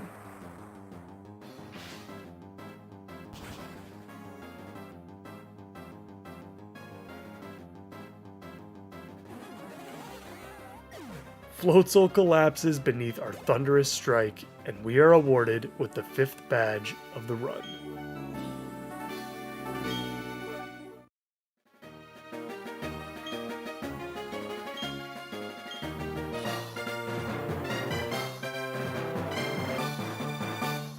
Moving into the Galactic Bomb sequence, it's time to have Hades track and chase down a useless grunt. You know, Barry seemed a little bit more serious when he broke the news of a potential terrorist attack occurring just outside of town, but then you head over there and he's just goofing around. Probably not a good time, dude. And we're off. I'd like to think that the Pokemon world has some sort of special canine unit that only uses fire-breathing hellhounds to help chase down bad guys. Nope, not today. There you are. Burn him down, Hades.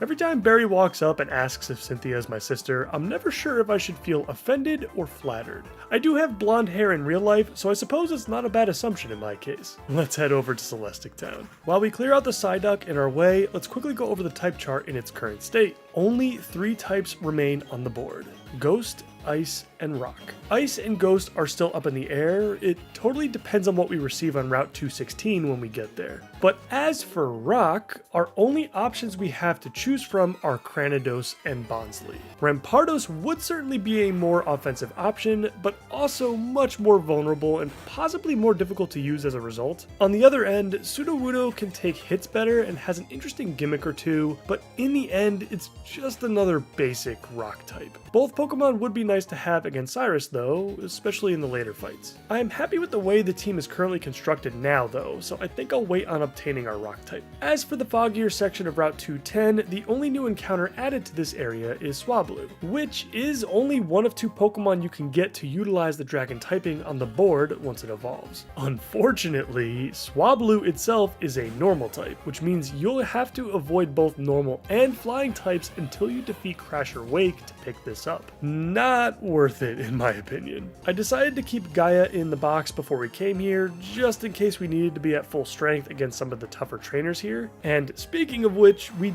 did have that close call against the Ace trainers. And otherwise, we ended up using most of our team members on this route, actually. The variety was nice, and it really feels like we have an answer for everything. I do want the TM for Shadow Ball at some point, which is locked behind a smashable rock, so we'll have to come back after we clear out the route. And finally, I grabbed the berries at the end of the route as we entered Celestic Town. Hello, Grandma. Nice to see you again.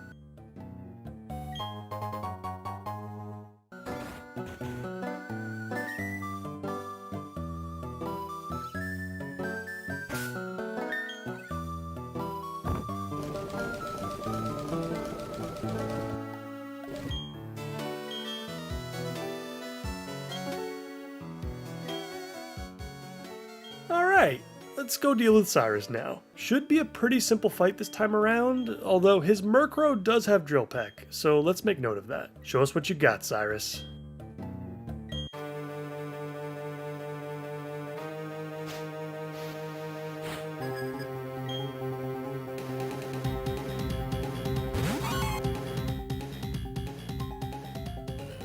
We opened things up with Hera, as I thought she would be less risky than using Hades in this situation. I don't need a potential crit from Slash to ruin our day. The incoming Ice Punch does take a fair chunk of our health away, but the Brick Break will take all of Sneasel's health away. Sounds like a good deal to me.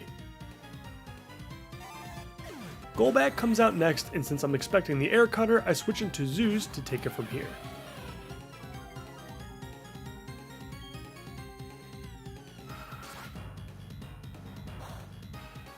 We go for Thunderbolt, but not before we get hit with Supersonic. Let's see if we can break through.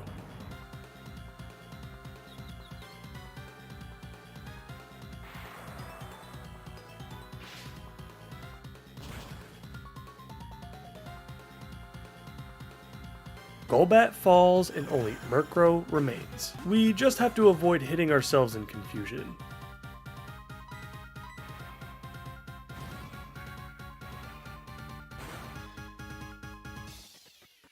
Zeus snaps out of it quickly, and the Thunderbolt connects.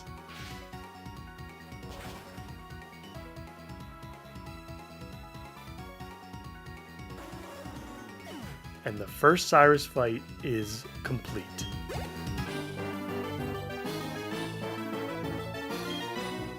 Cynthia's grandmother gives us the HM for Surf. Demeter appreciates that very much. And now it's time to cover our expanded tour of the Sinnoh region. Normally we hit up every single surf spot available to pick up all the juicy items that are now finally accessible. And this time isn't going to be that much different. Maybe a few less stops than normal, but otherwise, let's get to it. Our first stop is back in Pastoria City, where we find our mom's friend again in the Pokemon Center? Okay, maybe not our mom's friend, but it's the same model, which is confusing. This is literally the only other time I've ever seen this NPC aesthetic before. Anyway, we came here so that we can quickly surf over the Little Bay area and pick up the Mystic Water for Demeter. Next stop is Veilstone, where we'll look to head south to Route 214, where we can traverse the little pond right outside the entrance to the city and grab a rare candy. Moving over to Hearthome, we travel east to Route 209, and by flowing down this little stream, we can pick up the TM for Giga Drain. Not sure who's gonna use this other than maybe Crobat, but I literally don't have another grass type option outside of Bullet Seed sitting in our bags right now, so I just want to pick this up just in case. The next destination is Floroma Town. We pick up another free berry, pretty sure she gave us a Ross berry last time, and we exit to the east to head towards the Valley Windworks. From here, we can grab the TM for Thunderbolt, which could be utilized by a potential future team member. And I know there's a max elixir around here somewhere.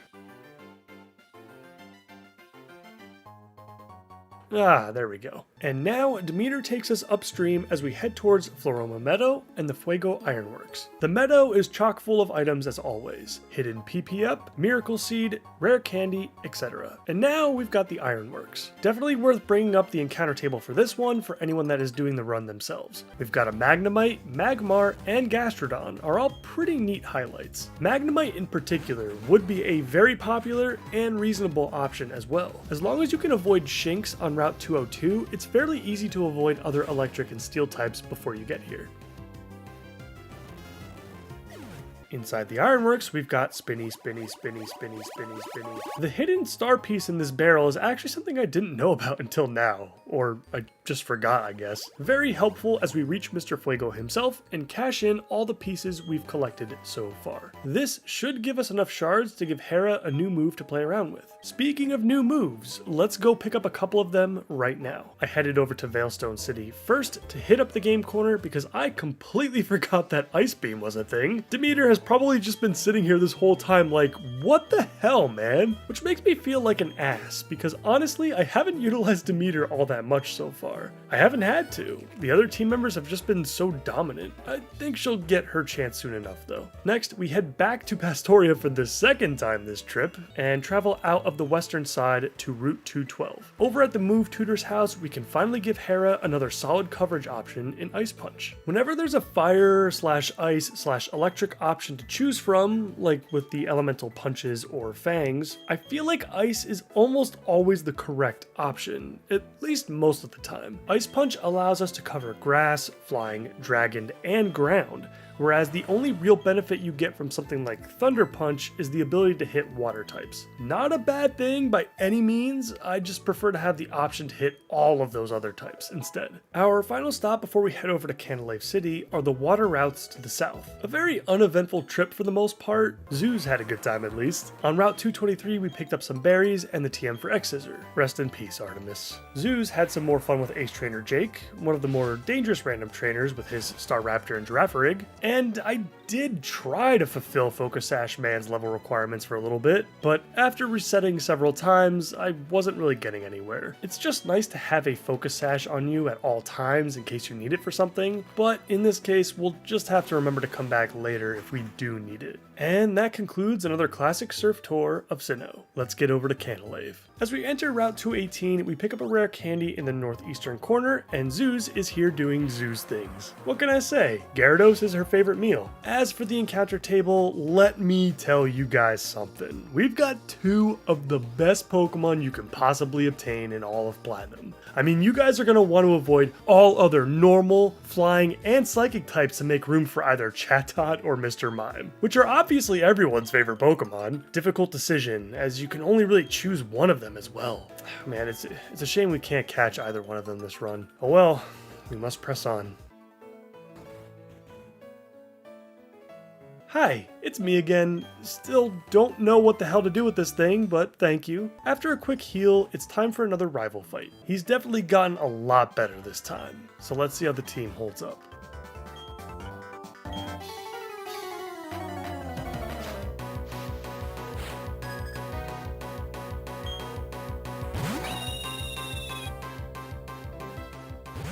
We choose Hephaestus as our lead this time, which you may find confusing, but there is a good reason for this. Barry's fully evolved Staraptor hits like a freaking truck. So much so that a crit from Takedown has a chance to kill Zeus on a range and possibly even Demeter. And of course, both of those Pokemon are slower, which doesn't help. Hephaestus here can easily two-shot Barry's bird while not having to worry about anything.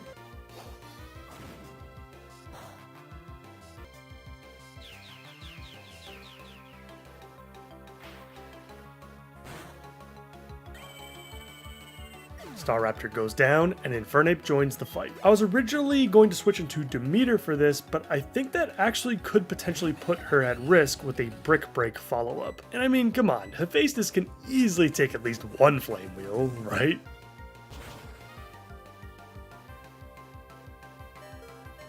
See? I told you guys, nothing to worry about.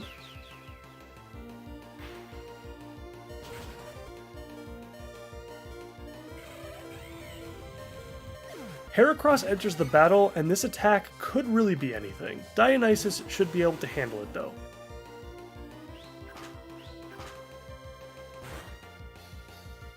The incoming Night Slash wasn't too bad at all, and in fact, even if we miss our next fly, I think a crit from a second Night Slash wouldn't even be enough to take us out anyway.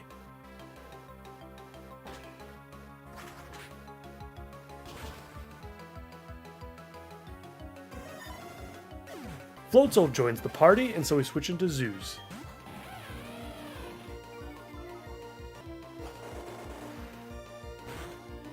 The Aqua Jet does nothing as we go for a Thunderbolt.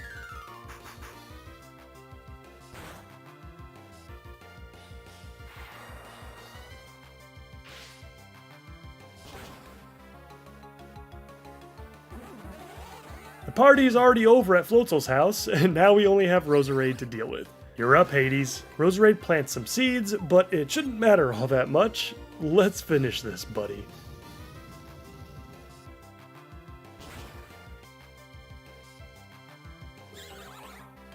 Another rival fight in the books. Great job, team. Barry suggests heading over to Iron Island to do some more training, and I think that's a good idea. Riley grants us the HM for strength upon our arrival. We'll just give that to Hera now. And we head inside to begin our training. Gravelers are pretty solid for grinding as far as wild Pokemon go, and Demeter had a pretty good run going against all the trainers as well. It didn't take us too long though to hover down to the next floor where we met up with Riley once again. I was up for some double battles today, so I opted into most of those as we traversed this next section. Demeter was surfing around a lot, not giving a crap about this poor Lucario. But hey, she's been looking for something to do for a while now, so I don't blame her for wanting to make the most of it. And apart from a few items here and there, I think we're ready for Iron Island's boss fight. This one is always a good one. Let's see how it goes this time.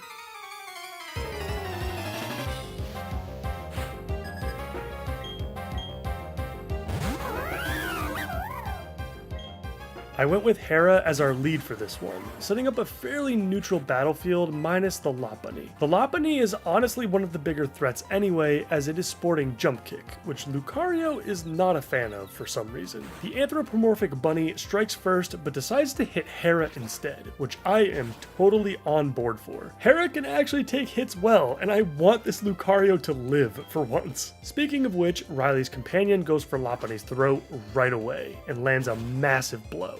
And then Hera swoops in to finish it off. Quagsire sets up the Amnesia, which I'm not too concerned about. We've got plenty of physical presence to take it down at some point. Kirlia enters the battlefield, and I opted to keep Hera in here. But in hindsight, it probably wasn't the safest of plays. I'm pretty sure this Kirlia is packing Psychic, so it probably would have been better if I switched into somebody else at this point. Luckily, it doesn't matter, because Lucario's Metal Claw was enough to bring her down.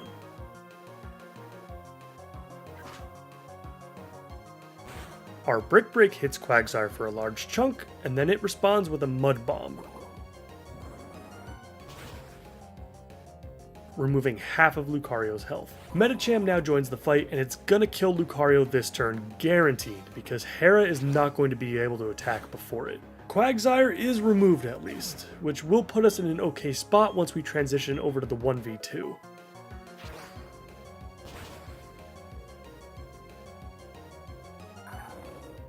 Staraptor comes in with the attack drop, and now we make our first switch. I had to think about this for a bit, but I ultimately decided that our best and safest chance was to send in Zeus first for the attack drop. I'm guessing the aerial ace will come out from Staraptor, which would not deal a whole lot to Zeus, so I'm thinking we only need to avoid one crit here as the worst possible case scenario. The attacks come out,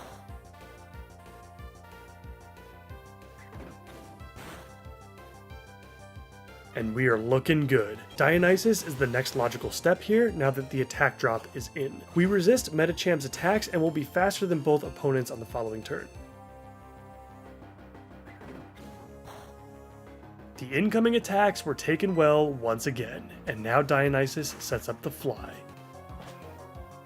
And it connects with Medicham, bringing Ace Trainer Brenda's final Pokemon down.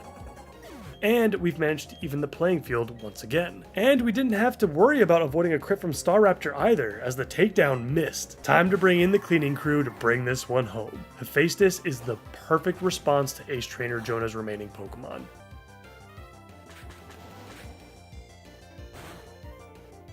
Staraptor does go for the close combat, but even a crit wouldn't have done anything major, and the special defense drop gives Hephaestus the signal to kill.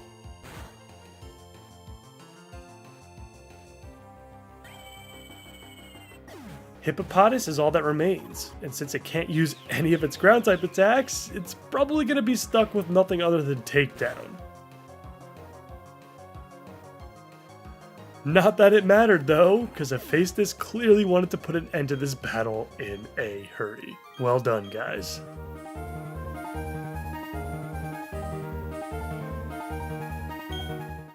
With the galactic runs pushed out of the way, we bid Riley a friendly farewell, head out of the cave, and sail back to Canalave. Heading into the gym, I had Hades torch just about everything in here so that we can get them all capped up for the fight ahead. Not that we necessarily needed the extra levels for our Dex challenge, but it certainly doesn't hurt. Byron is up next. Let's get that next badge.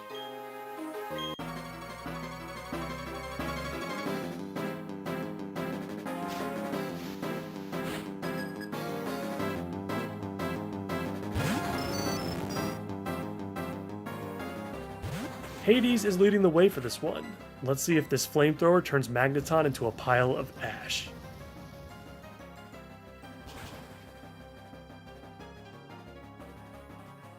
One down, 2 to go.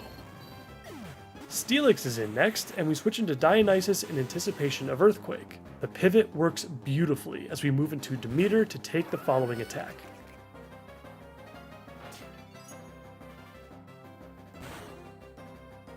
The Ice Fang deals minimal damage, and now it surfs up in Cannelave.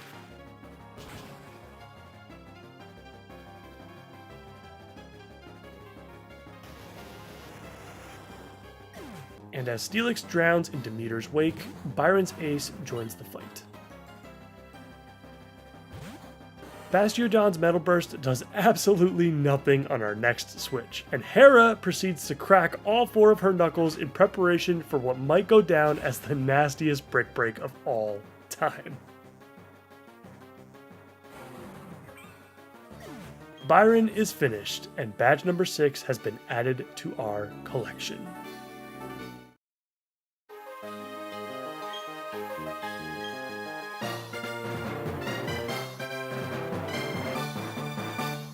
After the fight ended, we ran into Barry again and headed over to Cannelave Library to push through the next major story plot. The infamous second bomb explodes, everyone is kinda chill about it for some reason, and we are on our way. Before we deal with that though, I'd like to pick up our next encounter, which will involve the Underground. Cranidos will be our target. Rourke is there to meet us upon our first trip to the Underground, and I'm a little concerned that he may have been down here this whole time just waiting for me, and I just never came. I also want to point out that it is a little ironic that we're finally going for our rock type of the run, but it's actually the fossil that we weren't originally going for. I also just learned that the fossil you are going to obtain in-game is totally dependent on your trainer ID, and you can't just simply get both in the same save file, and since our trainer ID is odd, we can only obtain Cranidos anyway. So it's a good thing I didn't try to spend hours of my life trying to find the armor fossil earlier in the run. Shockingly, I was able to find the skull fossil on our 4th mining attempt. Like I've said before, the last time I was down here was probably 15 years ago, so I have nothing to compare this quick finding to, but apparently this hunt can take several hours in some cases. So yeah, I guess I'm pretty freaking lucky. After throwing the fossil and the green shard we also managed to find into our bags, we headed up to the surface and flew over to Orbrick City. We handed our fossil over to the scientist in the museum, and what a dick that guy is, by the way. He's just like, alright, I got the fossil, now get the hell out of my sight. Like, alright man, geez, chill. We then proceed to leave the building, come back in immediately, and this dude has the balls to tell us that we've been gone for too long. Here's your stupid Cranidos, don't F this up. But I won't let him sour the moment between us and our newest team member. It's nice to meet you, Hermes. Gentle nature and likes to take a lot of naps. Not exactly what I expected from a Pokemon with 165 base attack, but we'll give him a shot. A bit of training on Route 214 to try to catch our new buddies somewhat up to speed, and soon enough, he'll be ready to start smashing some heads.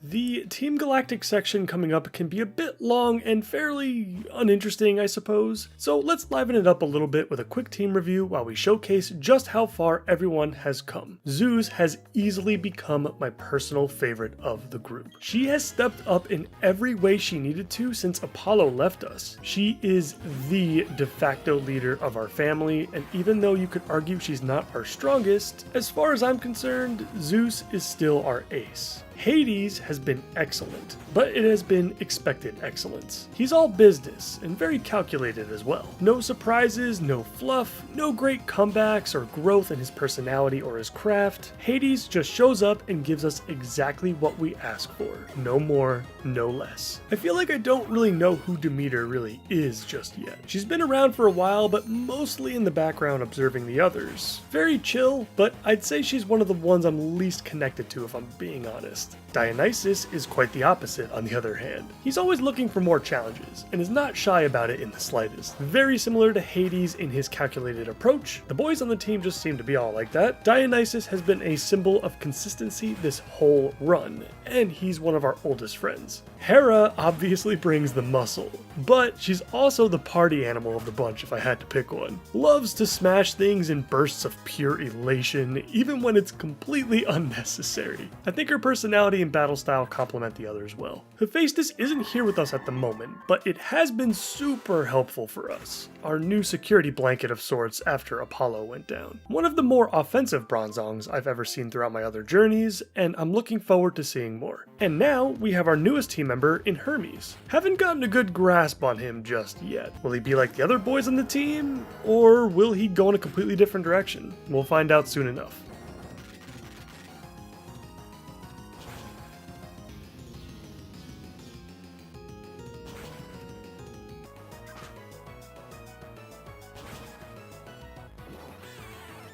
Saturn, Mars, and the rest of Team Galactic have now been handled, and now it's time to move on to Mount Coronet and the snowy routes to the north. I stopped by the Celestic Town Pokemon Center for a quick heal, and I don't know how I haven't noticed this dramatic change in music.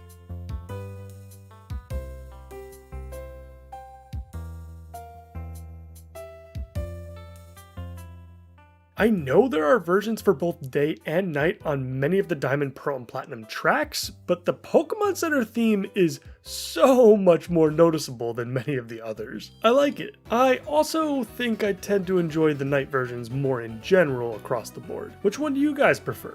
The daytime music or the nighttime vibes? Heading out of town to the eastern end of Route 211, and there's not too much to talk about. The encounters are exactly the same on this side as they were on the western side, the only difference being most of them on this area have evolved. Hermes definitely stole the show on the battling aspect of things. He's still got a long way to go, but the improvements are certainly becoming more visible now. I did decide to give him Rock Smash for the time being as well, because we're really gonna need someone other than Gaia to pick it up until we get all the way through Mount Coronet. It's also just fun to imagine Hermes walking up to a massive boulder and smashing his face into it, blowing it up into a million pieces. Entering Mount Coronet now, and while Route 211 was fairly uneventful, this small section of Sinnoh's most famous landmark is quite packed with stuff for us to grab. More than I thought, actually. The TM for Rock Polish is actually very intriguing to me. Hermes is, very ironically, quite slow, and this could be the setup he needs to truly shine. His Learn set is also pretty limited as well, so it's not like we're taking up an important slot here, at least not at the moment. I will never complain about rare candies, and the shard is appreciated as well. Moving into the foggy sections of the cave, we've got the light clay for potential screen setups later with Hephaestus, the soft sand, which Hera will certainly appreciate the most with her brutal earthquakes, and again, who doesn't love rare candies just lying around? And finally, we cap off this cave exploration with the Never Melt Ice, which is another important type boosting item that I have a feeling we'll need at some point.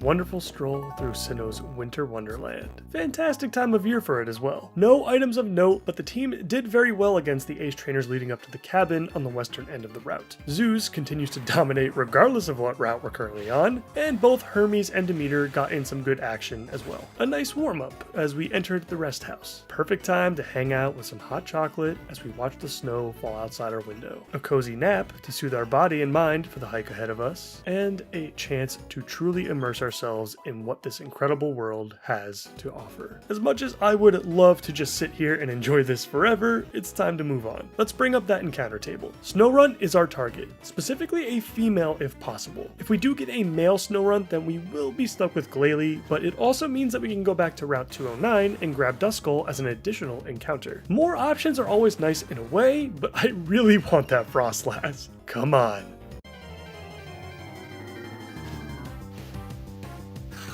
Let's go! I'm very excited to use a Frostlass in this run, and we could really use another fast special attacker as well. Fast being the key word there, as Aphrodite is going to be pivotal against some of the deadliest obstacles in the game. We'll have to wait until we reach Snow Point City to begin our bond with our newest team member of our family. But in the meantime, we've got a blizzard to trek through. Ace Trainer Dalton gave us a bit of a scare with his Electabuzz, as I did not think that it had Thunderbolt at first, until I looked up and realized we're already facing opponents with level 40 Pokemon. Like, geez, where did the time go? Luckily, Hermes and Demeter were able to finish the rest of this off without any more potential problems.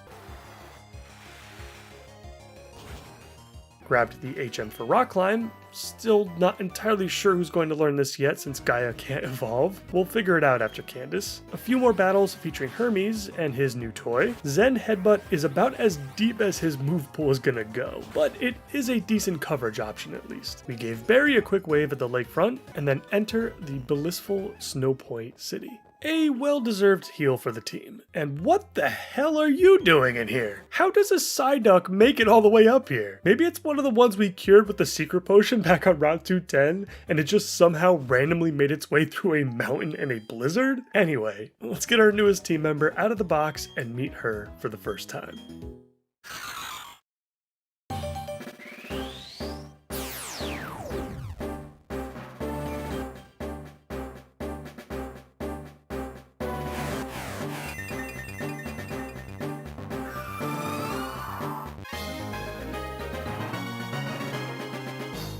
And with that, our last typing on the board has been removed at last, and our team is now set in stone. With 8 team members now in total, sorry Gaia, we'll have some tough decisions to make as far as who we want to continue to take with us for the rest of the journey. We might mix and match here and there depending on the circumstances, but I think in general, Demeter and Hermes will probably be riding the bench most of the time. There will be exceptions to this, of course, but let's just see how it all plays out. Before we take on Candace, we've got a serious training session on our plate. We've got quite a few team members that need to be capped off, and Aphrodite will be getting the EV treatment. I need speed and power from our new goddess, and what better way to acquire such attributes than to wipe out a bunch of dead things and Magikarp. Hey, if Team Galactic can do it, why can't we? Am I right? With Aphrodite taken care of, it's time to let the others have some fun against Sinnoh's aristocrats. Decent training spot, but we could really use some money as well. I'm gonna need another copy of Ice Beam before we proceed. We already had an extra copy of Thunderbolt, and we did go back to Route 210 to pick up Shadow Ball. With Ice Beam and Psychic added to our arsenal, Aphrodite is immediately dangerous. Those are the eyes of a killer. As we approach Candace for a chance at our 7th gym badge, let's quickly go over our plan for this one. Hera is leading the charge to take out Candace's lead. She's definitely bulky enough to take any hits that come our way, and Brick Break may actually shatter Sneasel into a million pieces. And from there, the team and I will sit back and watch Hades burn the entire gym to the ground. The reason I wanted to do a team review for this one is because I learned something new today, and that is the interaction between Wide Lens and evasion boosting moves like Double Team. I've given Hades the Wide Lens for this fight because it will reduce the accuracy hit we'll be taking from Frostlass's Double Team if Candace decides to use it. With a plan in place, it's now time to drag Candace down into the underworld. Let's do this.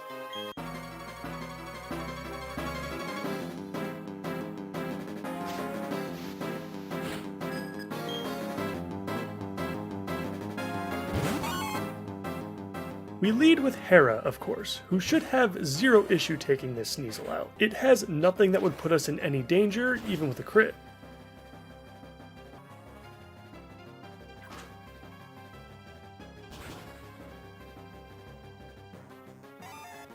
After Sneasel's obliteration, Frostlass comes into the fight, and this is exactly what I was hoping for. It's all Hades from here on out. Let's hope we get Psychic. A fantastic clean switch for us as we go for a flamethrower. The Double Team does come out, and we do miss our first attack. Another Double Team, but Hades is able to break through. Let's see if it's enough.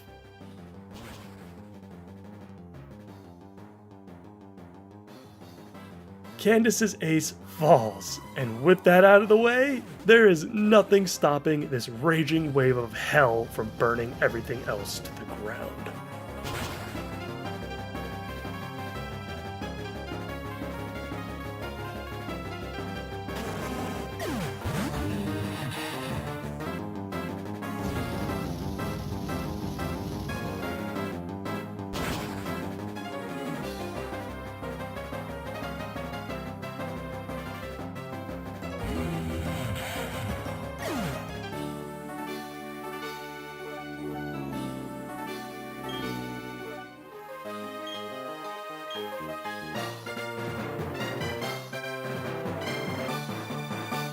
After a quick heal, I spent some time thinking about who should come with us for the raiding of the Team Galactic HQ building, and more importantly, Mount Coronet, Spear Pillar, and the Distortion World. The difficulty here is we need a ton of HMs to navigate through Mount Coronet, which forces us to bring Demeter and Hermes along, which is very ironic after the comment I made earlier regarding benching those two for most of the remainder of the run. And while I will bring Dionysus along for the Team Galactic HQ building sequence, I have made the decision to have both he and Hades sitting on the bench for Mount Coronet and the Distortion World. Should be a very interesting trip. Now that we have access to the HM for Rock Climb outside of battle, I'd like to take care of a few things before we deal with our favorite evil team. Since we are still in Snow Point, we'll deal with Barry and Jupiter first just to get the ball rolling, but now I'd like to pick up a few items. Veilstone City is our first destination, and here we can pick up the Full Incense. Similar to the Lagging Tail item, it makes your Pokemon slower, enabling you to consistently use moves such as Payback, Avalanche, etc. at full power. Not sure if I want to use this or not yet, but I like having that option available. Similarly, over at the Valor Lakefront to the south, we've got the TM for Dream Eater. I know it's super gimmicky, but I think it could be a lot of fun to use with Hephaestus at some point during the run. And finally, over on Route 211, we can finally smash these rocks and head up the slope for another copy of Psychic, which Hephaestus will also appreciate for the time being. I'm gonna avoid heading back to Route 216 for Ice Beam at this point, as I don't think anyone else in the team can really use it anymore. And with that being said, let's head back to Veilstone to deal with Team Galactic. After speaking with the skittish grunt outside of the main HQ building, jeez, he ran away like he saw a ghost or something, and it's off to the warehouse to knock some skulls together. You know what, Looker? You get a pass this time for actually being useful. And not playing your theme music while you do it. Good job. Zeus and I popped into this place harder than what Lance and his Dragonite pulled off in Mahogany Town. I will neither confirm nor deny Zeus's usage of Thunderbolt on grown adults wearing spacesuits. Besides, we have the international police on our side, so we're probably fine, right? Also, what is up with these scientists and their relentless insistence on using X defense on their psychic types? I'm sorry, man, but Zeus is eating both of your Pokemon for lunch regardless of what you do. That's just the way it is. Heading back down to the warehouse floor again, we can pick up the TM for Sludge Bomb. Demeter can actually learn this one if we want, and on the surface it does seem like a pretty great fit, considering the move will allow her to counter her only weakness in Grass. But then you realize that she can just learn Ice Beam, so what's the point of this move then? Probably nothing more than a strong stab for something like Gengar, I guess. Heading back across town now to take on the HQ building for real now. Zeus continues her onslaught, refusing to give any of the others a chance to have some fun. She must have been pretty pissed about not getting any action on the last couple of gym leaders. No items of note as we continue down the corridors. Cyrus attempts stand-up for the first time in his career, and then proceeds to throw his entire team under the bus. We aren't amused in the slightest though. And now we fight Cyrus for the second time. Let's do this.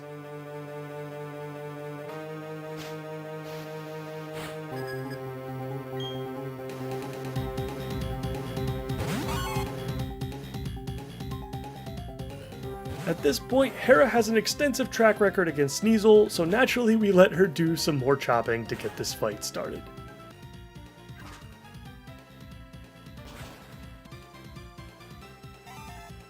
Cyrus's first Pokemon is down, and now Crobat joins the fight. We respond with our Ace, and Crobat misses the Supersonic. Poison Fang hits us for not a whole lot of damage, but we are poisoned, which will probably make things far too awkward against Honchkrow. Zeus may actually be slower as well, so even if a magnet-boosted Thunderbolt was able to kill, we probably shouldn't risk losing the speed battle. Cyrus's own Ace finally enters the battlefield, and we make the switch into Demeter first to see what she can do. Honchkrow's a pretty scary Pokemon if you can't take it out quickly. Its attack stat is massive, and the moveset Cyrus has chosen ain't too bad either. If Honchkrow goes for Drill Peck, things could get hairy.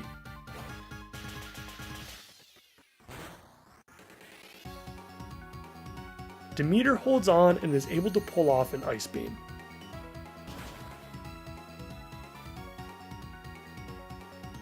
Not enough to bring it down, but that was expected, I suppose, and the citrus berry is consumed. I send in Hephaestus next to attempt to set up a Confuse Ray. This should be a decently safe play, as Honchkro's best attack here is going to be Nightshade, which we know won't bring us down on the next turn. And this is exactly how it plays out.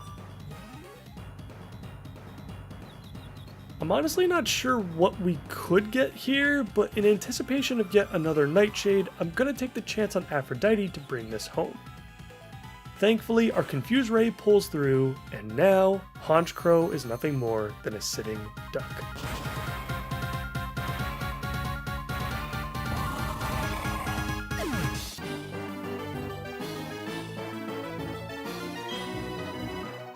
Cyrus is down again, but no time for rest, as we've got another fight on our hands. It's time we freed the lake spirits, and that means another encounter with Saturn.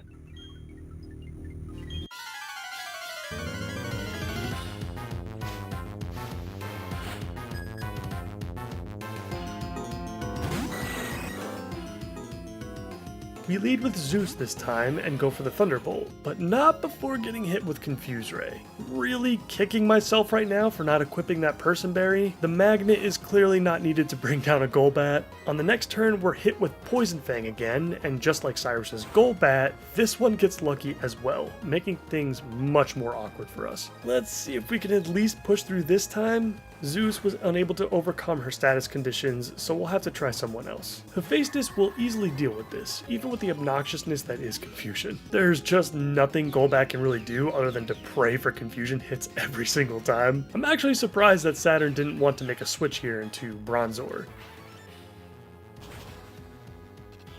In any case, Golbat goes down, and now Hephaestus faces off against its lesser form. I go for Hypnosis, and it hits. From here, I switch into Aphrodite, which might have been a little bit too risky now that I'm thinking about it, but Bronzor is fairly weak offensively, so I think we'll be okay. The first Shadow Ball deals under half, but we get the special defense drop, which means we should be able to take it out with another one on the next turn. And Bronzor remains asleep.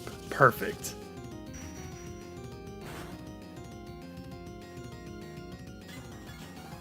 Nothing left but Saturn's Ace. Unfortunately for him though, Toxicroak isn't very fond of psychic type attacks.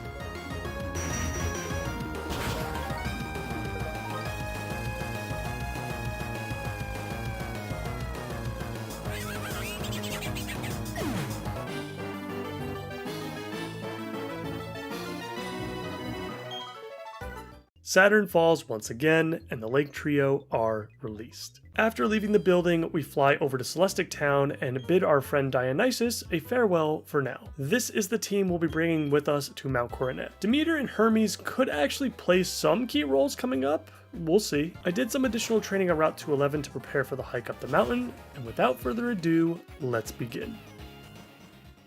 This would be the first of a few brain farts I'm gonna have this episode, so be on alert for more of those. I quickly realized I messed up as soon as I saw this familiar idiot standing in the middle of the cave. Was this person here in Diamond and Pearl, or just Platinum? Totally makes sense to have to nudge the player in the right direction, but now I feel like a dumbass. Oh well, let's take a quick stroll through Eterna City and down Route 206 to get to where we need to be. I find it very hilarious and also very frustrating that the only reason we need to bring Demeter along is to surf over this tiny patch of water. This is literally the only reason you need surf. You're looking at it. As I continued through the cave, I took this little side entrance outside for a bit of fresh air, and because I was also curious as to what was here because I had forgotten. It's just a timer ball, but what the hell is this? Wait a minute, do we actually need surf, or can you just use this rock climb wall to bypass the little pond down below? Oh.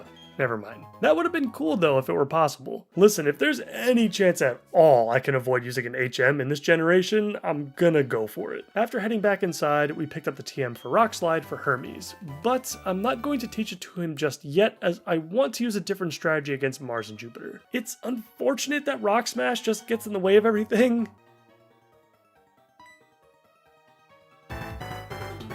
Oh god, the music is back! Just to quickly gloss over the encounters here for anyone else wondering, the Pokemon you can obtain in the cave basically remain mostly the same from when you first visited Mount Coronet. Some of them are just evolved now. However, it is worth noting that you can pick up Absol on the summit if you don't already have a dark type at this point. Abomasnow is here too, but there are several other routes you can obtain one of those if you wanted to. With just a few more grunts to go, a hidden rare candy in the corner here, and I think we're all ready to go for the battle at Spear Pillar. Let's do this.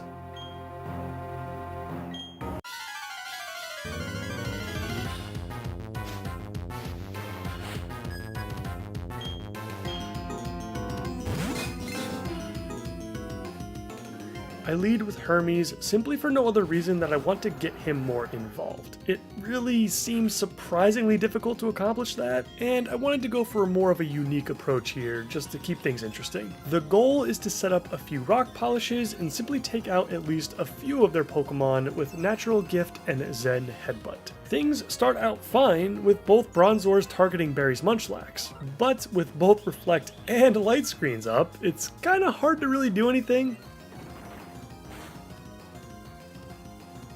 We get a defense drop with Rock Smash, but then we get hit with Gyro Ball. Now, originally when I did my damage calculations, Gyro Ball wasn't exactly going to deal a whole lot of damage because Hermes is already a slow Pokemon as well. Except, I didn't account for the fact that my speed would actually be at +4 at the time Gyro Ball actually came out, therefore dealing way more damage than I anticipated. And you know what my first thought was when this happened? Oh, it's fine. I'll just remove that Bronzor with Natural Gift and we'll continue the strat. Not even thinking for a second that, you know, maybe the other one has it as well.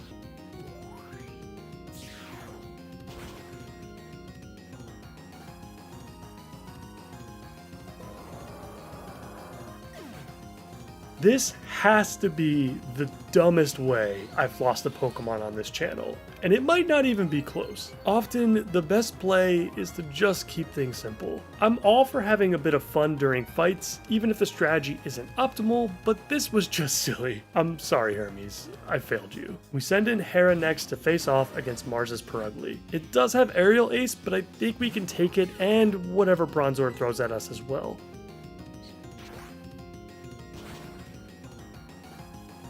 We take the hit well, and now we go for a Brick Break.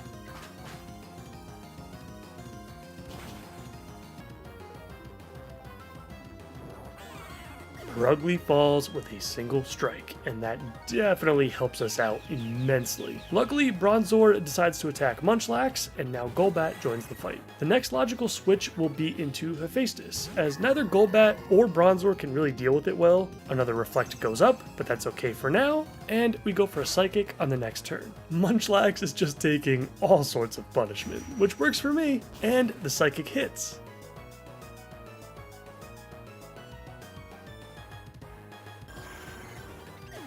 Mars' final Pokemon goes down, and now we get the massive 2v1 advantage to deal with Jupiter. I spent a few more turns trying to hit a Hypnosis just to try to prevent any more screens from coming out, but it wasn't gonna happen until after Munchlax fell. Not a bad thing though, I guess, if Infernape is gonna join the fight. I think this might be one of the first times I've ever seen Barry's starter in this particular fight. Once Bronzor was put to sleep, I sent out to Meter next in preparation for the next Pokemon. Infernape's Flame Wheel removes said Bronzor, and now Jupiter's Golbat is sent out. Another brain fart incoming!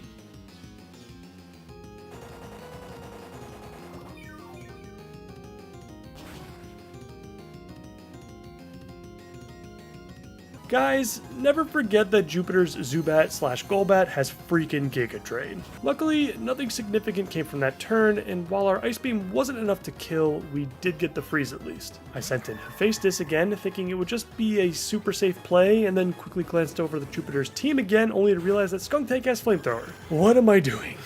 Hephaestus is not a Bronzong of the heat-proof variety, so I switched into Zeus for the attack drop on Skuntank, while Infernape goes for a nasty close combat. That was actually super helpful, Barry. Thank you.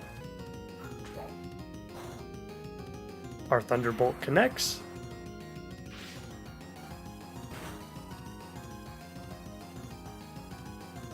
just not enough to bring it down, and Infernape falls as a result. But with Staraptor in now, a convenient quick attack is all that is needed to finally bring an end to Team Galactic's admins.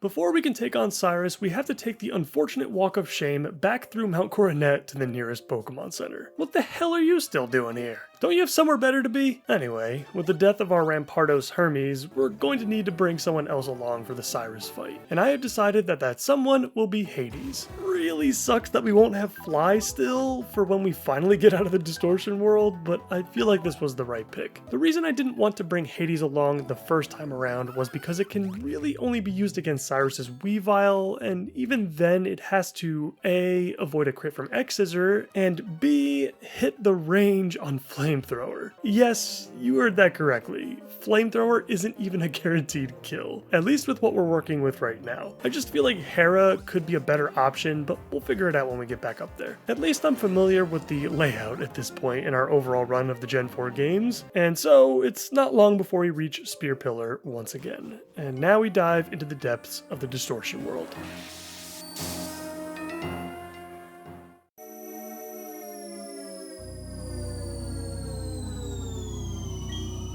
Nothing to see here, just the usual run through Platinum's signature dungeon. On a less serious note, did you know that you can do this with the party app on the Pokédex?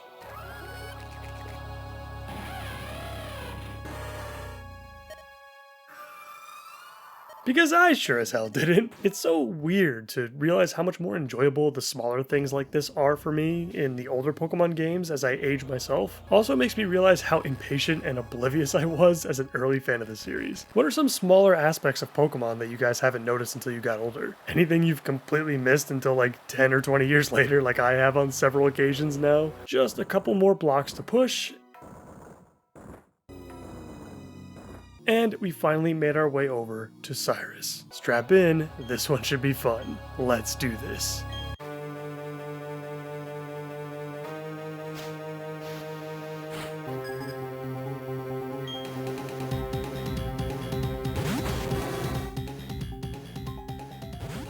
We lead with Demeter, who was an easy choice to make to deal with Cyrus's own fire puppy. Houndoom goes for the Will-O-Wisp and misses. Even if we did get hit with the burn there, it's probably the best case scenario when compared to something like Dark Pulse. We could have easily used Rest at some other point during the fight to remove the burn and give ourselves some fresh legs? Slime? I don't know. With Houndoom down and out, we now have a very scary Gyarados to deal with. And while Zeus is normally foaming at the mouth when presented with a 30-foot long piece of sushi, even she is a little concerned about this one. Upon switching in, we get hit with the Waterfall, which is not ideal. But no crit at least. Our speed stats are very close, so let's see who goes first. We are in fact slower and the Earthquake comes out, but we do have a Shuka Berry equipped to handle this scenario.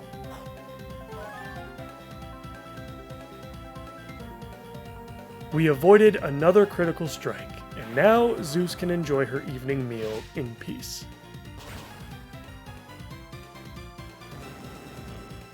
The dreaded Weavile is out next, and this attack could theoretically be anything. In any case, I'd like to use Hera to bring this one home, as she seems to have the best chance to survive depending on what we get. And of course, it's basically the worst case scenario with Ice Punch.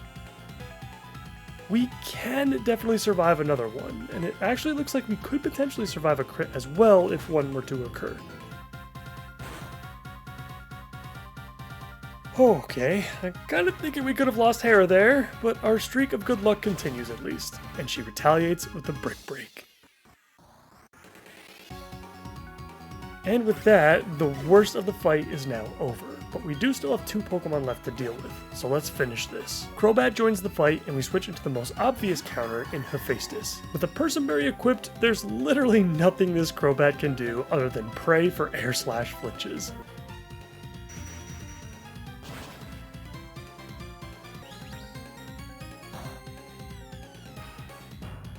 He does manage to get one of them successfully, but after clearing off the Confuse Ray with our previously mentioned Person Berry, another Psychic brings it down. Honchkrow has arrived, and it's a bit trickier to navigate than you may think. It'll go down quite easily if we can get an attack off, but in the meantime, it hits really freaking hard. I opted to keep Demeter in for a turn, as it seems like we could comfortably take another Night Slash, and we go for the Ice Beam. We get the Drill Peck instead, though. But Demeter holds on. Our Ice Beam was just barely not enough to take it down, and now we need to make a switch. Aphrodite can one-shot this Honchkrow regardless of what its HP is at, and we could get another full restore from Cyrus this turn, so this is the play I decided to go with. Honchkrow stays in the fight though, and we get another Drill Peck incoming. We need to get lucky one more time. Aphrodite lives, and another Ice Beam brings the big boss chicken down.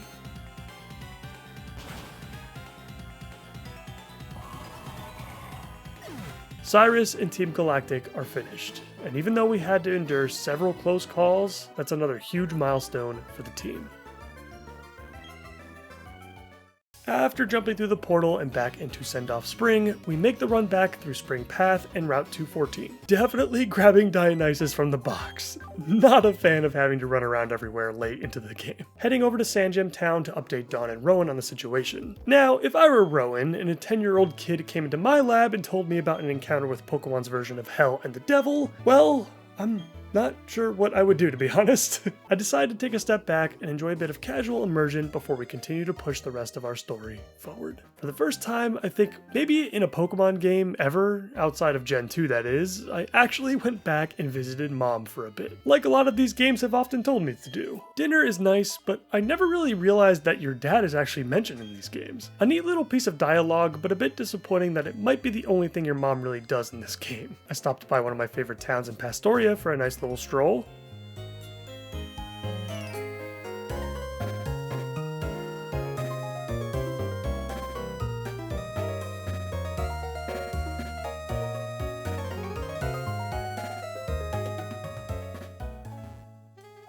Going for another anti-super effective berry, and it's another Shuka berry. Oh well. I suppose I shouldn't complain about free stuff, I guess, especially when it's incredibly difficult to obtain otherwise. We're heading over to Veilstone next, so we can start heading over to Route 222. It's moments like this that make me wish Game Freak had added the follow mechanic for Pokemon just one set of games earlier. Having it available everywhere, not just within Amity Square, would have made Platinum even more incredible than it already is. Not a very long casual segment here, but it's enough to recharge the batteries a little bit, and now let's cover Route 222 on our way to Sunny Shore City. Apologies for the constant back and forth between day and night. I've had a lot going on recently, and my playtime is kind of all over the place. Rich Boy Trey has a sick seal for his Luxray. That's kind of making me a little jealous, thinking about giving Zeus the same treatment. For encounters, we've got the unbelievably powerful and consistent Chatot once again. And we have a new addition in Electabuzz. Very solid Pokemon, even without its evolution. It's just a shame that you can't obtain one until this point. It's still pretty solid for the league though, if you haven't found your electric type yet. We've got a pair of PP-ups to grab, one hidden over to the west, technically this is on Route 214 I guess, and we've got one on the beach in plain sight. After a nice little stroll on the coast, a quick snack for Zeus, and now we move on to Sunny Shore City. A quick heal at the Pokemon Center, and now I'd like to find out where I can buy some seals to try some out. I have no idea where to look, so I'm gonna just start randomly entering houses until I find something. Whoa. What the hell is going on here? It would appear that I've accidentally stumbled upon an underground fan club of sorts. It's kind of cool, but after talking to everyone in it, it looks like there's nothing to actually do here, unfortunately. Ah, there we go. This place looks important. Not gonna lie, I don't think I've ever been in here before.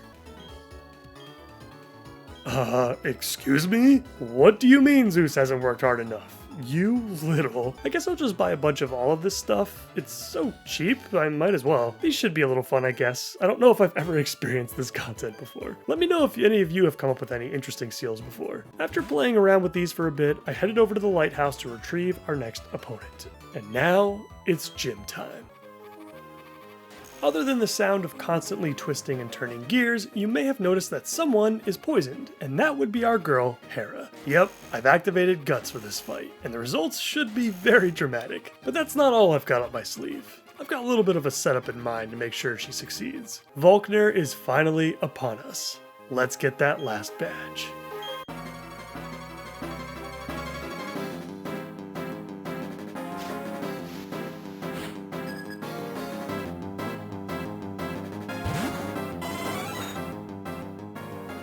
We lead with Demeter to take on Jolteon. The electric version of Eevee doesn't have a single attack that can deal normal damage against our Mudslug, so I'm thinking a couple of Surfs should do the job while keeping ourselves relatively healthy.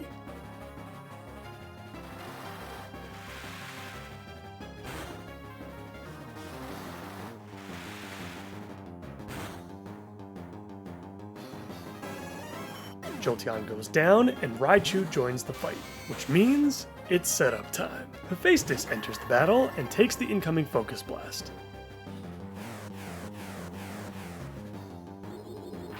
Our Superstar tank takes the damage well, and now we press the button. I've been thinking about Trick Room for a while now, and I am so happy to finally get the chance to unironically use it in a playthrough. Also helps a lot that Raichu missed the second Focus Blast. And this, my friends, is where I back off and let Hera do the talking.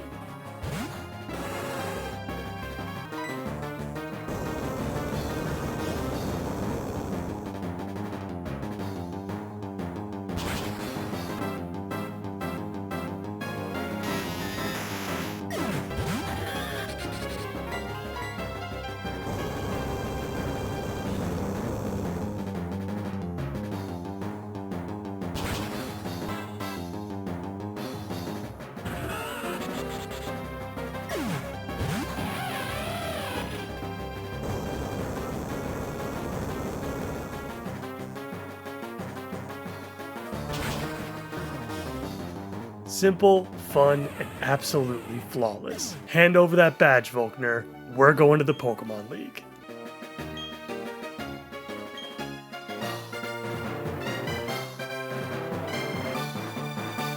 After a well-deserved heal, I stopped by the local mart to pick up some full restores. And by some, I mean like 40. Why not? It's not like this massive bag of money is going towards anything else right now. Heading north, we have a little exchange with Barry and Jasmine, followed by the acquisition of a new HM, Waterfall. Since we're not playing with an HM slave for the run, this will have to go to Demeter until we can get through Victory Road. No other option here, unfortunately. And speaking of Victory Road, let's head out of town to the north. Not much to review as far as Route 223 goes. Trainers are fairly easy at this point. You've got Pelipper and Tentacruel making up your most common of encounters, but Mantike and Octillery are here as well if you've been saving your water and or flying type until now. Octillery is probably not worth it due to the wonky stat spread, but Mantine is pretty fun, I guess, with its massive special bulk. Oh, and just watch out for the higher level Tentacruels out in the wild, as depending on what level they are when you encounter them, they will have Hydro Pump, not to mention that they'll most likely be faster than your Pokemon as well, so swim carefully. Great spot for training special defense though.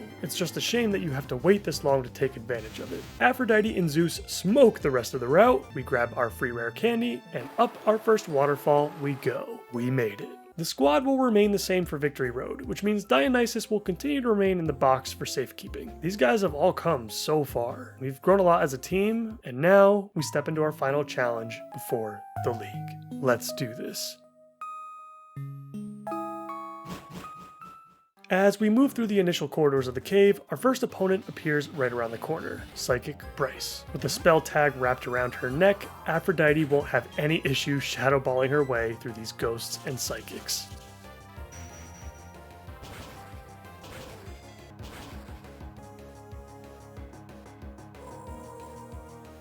Back up the rock wall we go, and down the next set of stairs. Ace Trainer Hana has flying types, which means Zeus is having chicken for dinner. Despite leaning into special defense, Noctowl doesn't stand a chance. And it looks like Zeus will get a side of scrambled eggs with that as well.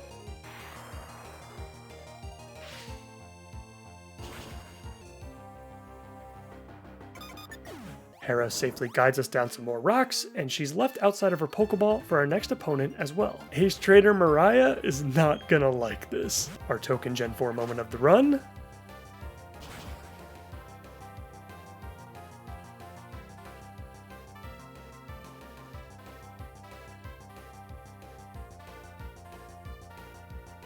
1 down, 2 to go. Magnezone will succumb to our brutal earthquake, and Glalie gets split in half. Heading up the stairs, we've got our first bike section, along with some rocks to smash and boulders to push. The max elixir is appreciated, and as we head down the corridor and to the left, Ace Trainer Omar is waiting for us. Mamoswine is normally quite terrifying, but after asking Hades for his thoughts on the matter, it's pretty clear that he doesn't seem to care all that much. With Rampardos out, I switch into Demeter to take the incoming Ancient Power. And I mean, come on. Ancient Power on Rampardos? Omar's final Pokemon is a fairly pathetic Mothim, for which Hades will return to finish what he started.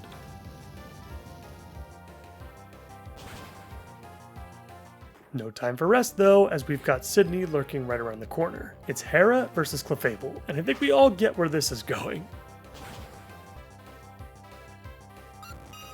Torterra is a bit trickier though, I must say. In anticipation of Earthquake, I sent in Hephaestus. Sydney opts for Leech Seed here instead, which can admittedly cause some problems if left alone for too long. We go for Hypnosis on the following turn, and we get the sleep. Hopefully the massive land turtle can remain as such for our next switch into Aphrodite. And luckily, all goes well, and now we shove an Ice Beam down its throat.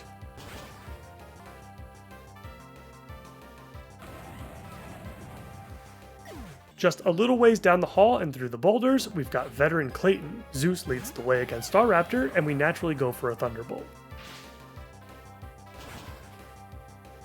The Edgy Bird falls, and Licky Licky comes into play. Another perfect target for our fighting machine. And despite how crazy this thing's defensive stats are, nothing will save Licky Licky from Hera's fists. After the fight, I headed back south to explore one of the optional areas of Victory Road. Some more strength and rock smash puzzles await, as well as some more ramps to jump. But not before facing off against Ace Trainers Al and Kay in our first double battle of the dungeon. I led with Zeus and Hera to take these two on as we exchanged a few intimidates with each other. Ambipom goes for the weaker Water Pulse, but it does cause confusion, which is concerning. But not as concerning as this!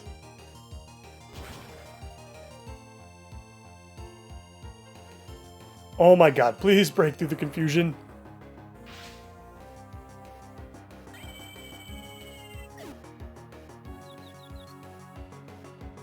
Jesus Christ, I almost killed her. I am so sorry, Hera.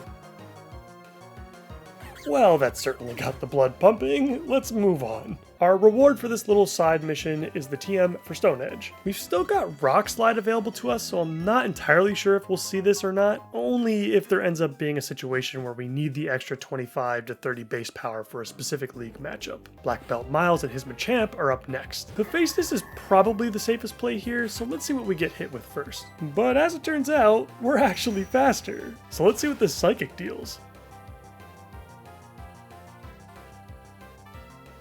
And I grossly underestimated the power that this floating bell possesses. Damn. And Machamps are pretty freaking bulky too, even on the special side. Entering the next room, we've got our water sections, starting with Psychic Valencia. Should be another fun start for Aphrodite, as Chingling is nothing more than a weaker Gardevoir.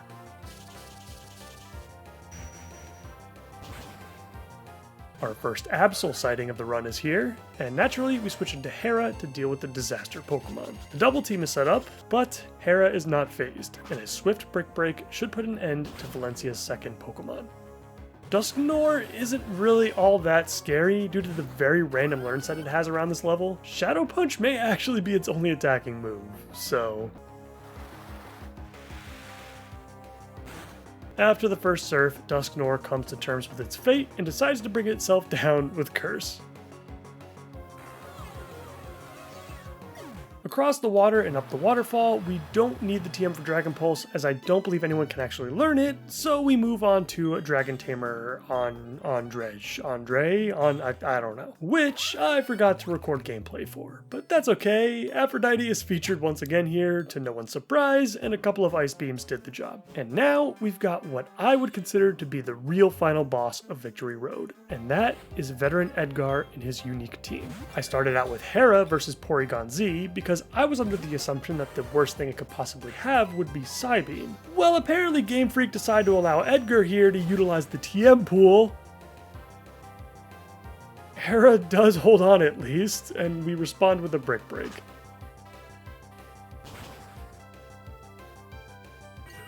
Empoleon is in now, and I'm expecting some sort of flying type attack, so I switch into Zeus to handle it from here. Drill Peck deals nothing after the attack drop from Intimidate, and we respond with a Thunderbolt on the next turn.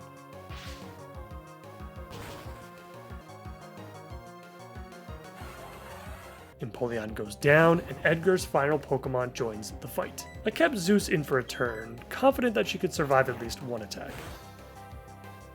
Crunch deals a moderate amount of damage while we are poisoned. Time to make a switch, but I can't simply use Aphrodite or Hades here, as this Tangrowth could very well have a rock type attack like Rock Slide or Ancient Power, so I opted to use Hephaestus instead to put it to sleep first.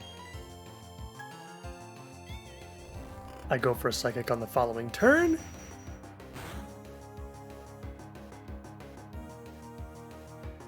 and it's actually enough to kill. Alright, Hephaestus, I see you. We've got one more little side area before we reach the end. In the following side room, we can finally pick up another upgrade for Hades in Dark Pulse. A fantastic addition to his arsenal. One more set of rocks to climb, and we've arrived at our final trainer. Although Dragon Tamer Clinton isn't much of a challenge with his unevolved dragons,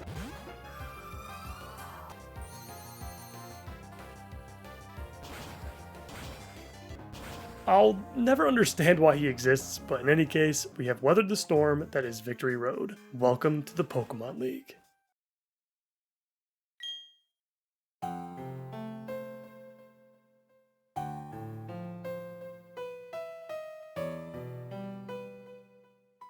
One last fight before our final push. It's nice to see you again, Barry. Let's do this.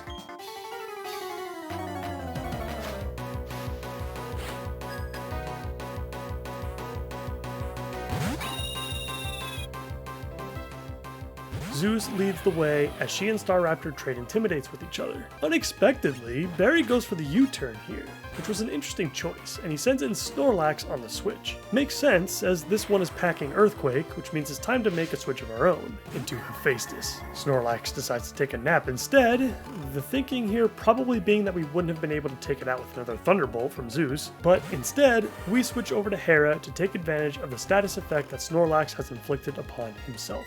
Let's see what Brick Break can do.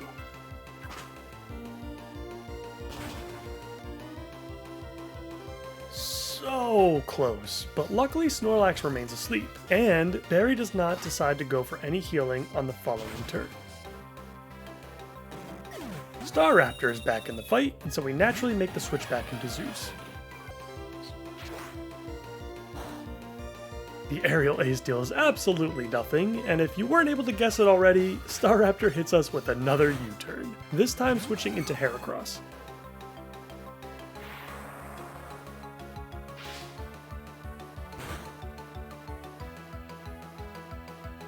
The Thunderbolt deals over half, but I'm not sure if we're going to be faster here or not. I don't want to risk losing Zeus, so I send in Hera to hopefully clean this up.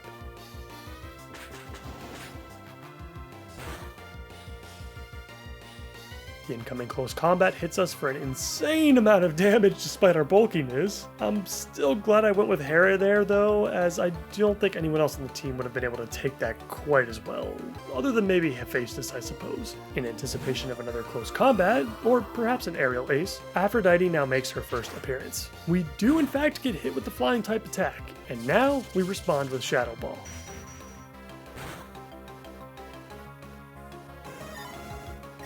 Heracross goes down, and Floatzel is up next. Fully expecting Crunch here, so I sent in Zeus to deliver an attack drop and then take the hit.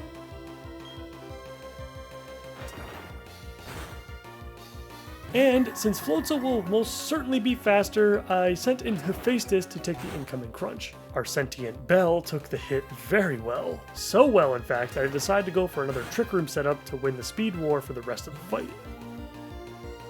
And after a couple of more Psychics, Floatzel finally falls and Infernape joins the fight. Unfortunately, Bronzong is not strong enough to take it down with a single strike, and I have a feeling that a Flamethrower would be a bit too problematic. Demeter, you're up.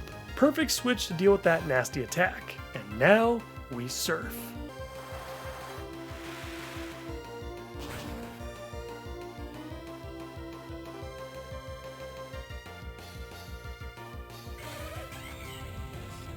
Barry's ace goes down and Demeter picks up Recover as a result. Should be a fantastic tool for the upcoming challenges. Roserade is chosen of course as our next opponent, and we all know who's coming out to deal with that.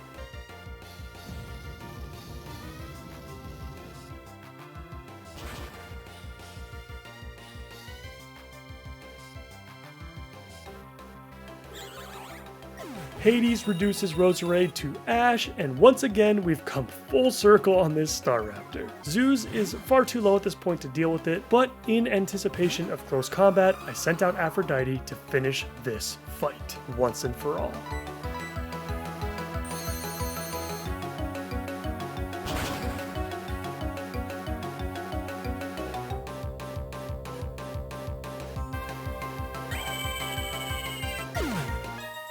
And with that, this episode is now over.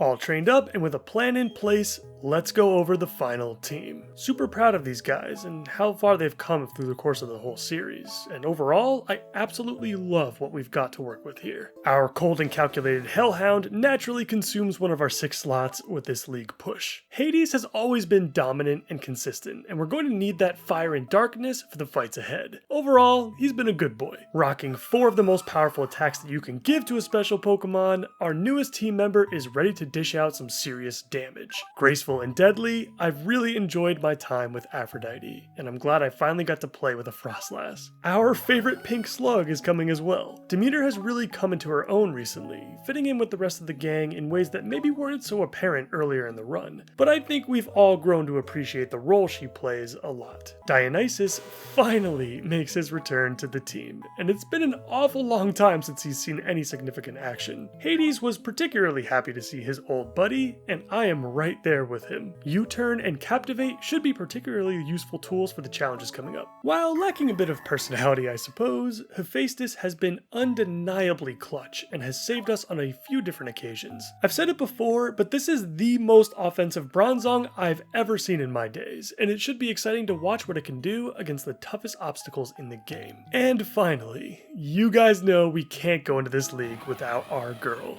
Zeus. She's made it all of this way. Route 202 was a long time ago, but I think she's more than proven she deserves to be here to see it through to the very end. A quick farewell to the Fallen. Still miss you guys a lot. Gaia, appreciate the early HM usage, and we say goodbye to Hera as well. Insanely helpful for us throughout our journey, and benching her was probably the most difficult decision I've had to make in this run so far. But lots of great memories to be had for sure. And with that, let's get this party started.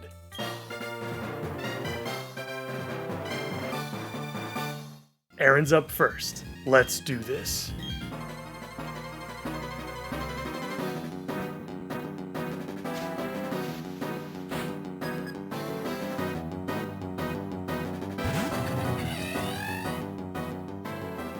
It's Fire versus Bug to kick things off, and Hades will be the first to draw blood.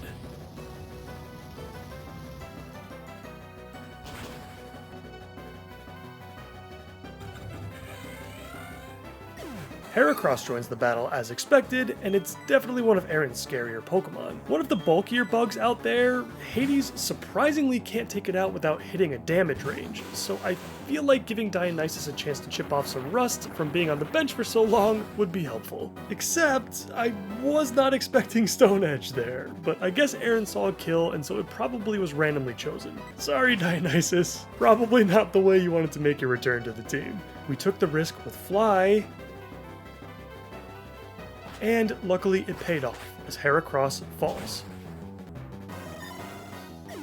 Aaron responds with his ace, and we go for our first U-turn of the run to get in some decent damage while we switch into Zeus for the attack drop. The incoming Ice Fang is very negligible, and we are able to shake off an X-Scissor as we go for Thunderbolt.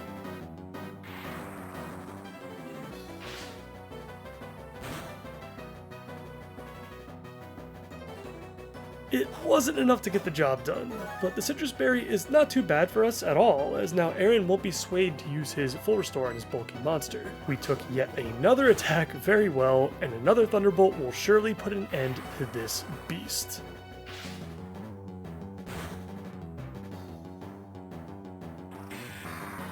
Scizor enters the fight, and this one will naturally go to Hades to deal with. We do get hit with an X-Scissor though. Thankfully, Hades holds on, and Aaron is essentially dealt with. 2 potential losses to crits on Aaron? Not a fan, and I could have put our team in a better position to succeed there without any drama. An important lesson though for sure, as Aaron has a couple of attacks that can cause some serious havoc if not properly anticipated. The level gap between Hades and Scizor is 10, and we still could have easily lost our fire puppy there. Vespiquen isn't really anything worth mentioning if I'm being honest. It's probably Aaron's weakest Pokemon, and the weakest member of the Pokemon League in general. Aphrodite has no issue asserting her dominance as the real queen in the room.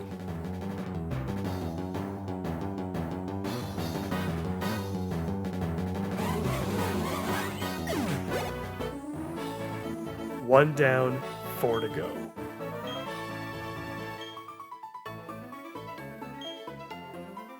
Bertha is up next, and without the choice specs in hand, we may have to get a little bit more creative with this one. Let's see what happens.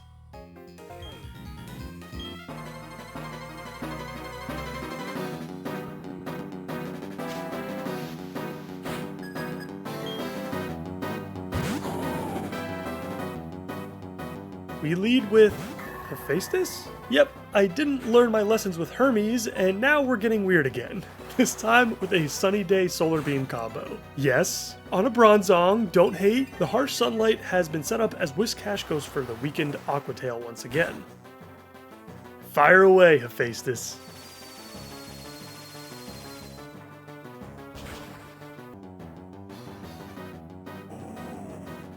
Our next opponent is very problematic for us though, as another Solar Beam will not be enough to take it out with a single strike, and Fire Fang is going to hurt quite a lot. I switched into Demeter next to take the predicted attack. And no burn to speak of. Let's go for Ice Beam now.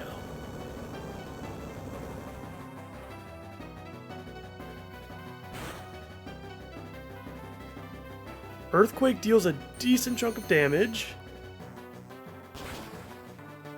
and Demeter is able to finish Gliscor off. Hippowdon enters the fight and kicks up a sandstorm for us to navigate through. Luckily, Hephaestus doesn't care about the sand, and Hippowdon wants to put us to sleep. Since Hippowdon can't use Earthquake on our floating bell, I switched into Zeus to deliver an attack drop and withstand a crunch. And then I switch back into Hephaestus to attempt to clear Hippowdon's weather condition so that Bertha can no longer use it to her advantage, particularly with her rock types gaining additional special defense from it. This would begin a series of back and forth between Zeus and Hephaestus as Bertha really wanted to put us to sleep. We were able to set up the sun once again though and remove the sandstorm. And eventually I gave up and decided to let Hephaestus take a nap in exchange for a couple of solar beams.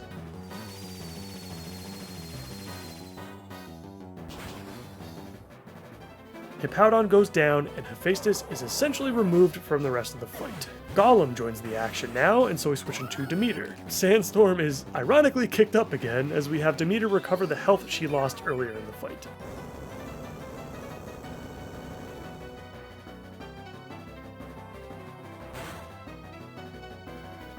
She took the Earthquake on the next turn well, and now it surfs up at the Pokémon League.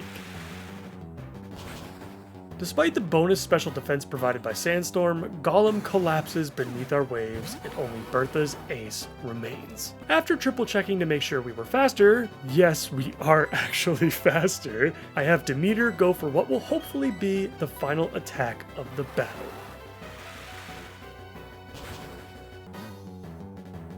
The crashing waves send Rhyperior to a watery grave. I thank you, Bertha, for the interesting battle. We had a lot of fun with that one.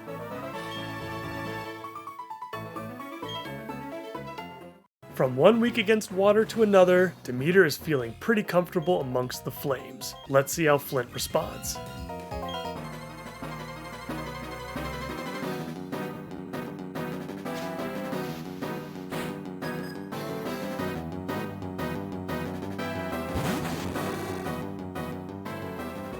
We lead with Hephaestus again? Those of you who've been sticking around since the beginning know that this isn't a heat-proof Bronzong, but I did equip the Focus Sash just in case Houndoom gets a crit with Flamethrower, and hopefully we'll be able to set up Trick Room for Demeter to give her the best chance of sweeping most of Flint's biggest threats. The Flamethrower does not crit, and we get to save our Focus Sash for another fight. Trick Room is up, and now it's Demeter's turn to shine yet again.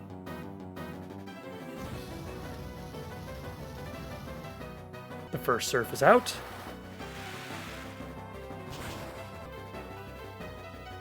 And Houndoom goes down. Naturally, we can expect both Rapidash and Magmortar to appear next, as Flint is going to desperately attempt to deal with our Demeter with Solar Beam. Probably would have been good if Rapidash could set up a sunny day for him, but with Trick Room in place, the only thing he can do is watch as both Rapidash and Magmortar fall.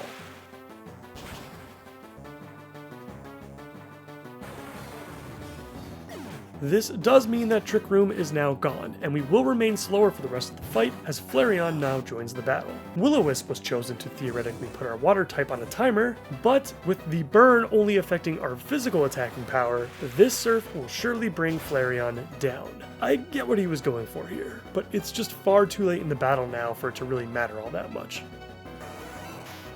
Flint sends in his final Pokemon, and it's time for us to give someone else a turn. And because we can pretty much fully expect either Mach Punch or Earthquake here, Dionysus is the perfect guy for the job. A wonderfully executed clean switch as our purple friend takes flight.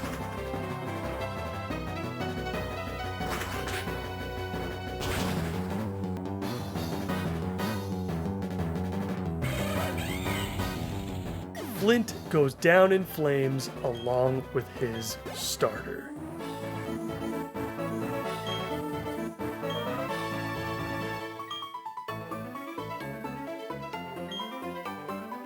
The team is fully intact with only 2 battles to go. Hello, Lucian. Hades has been eager to meet you.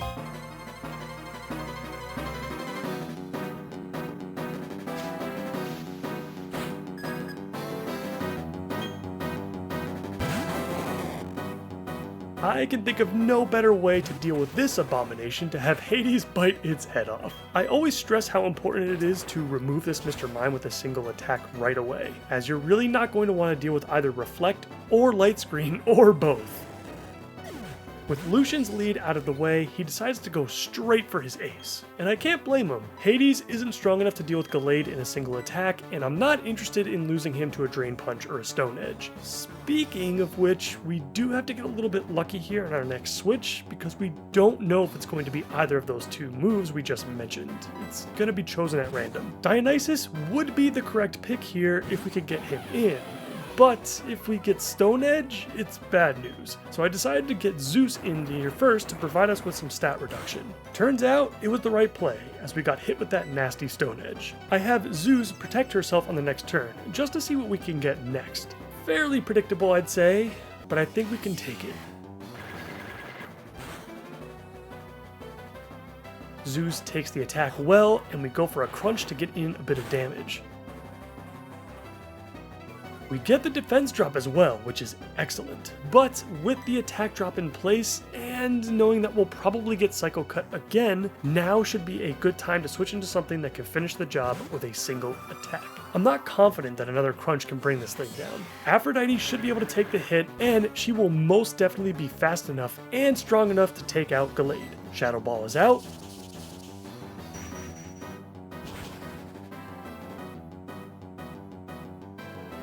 And Gallade is no more.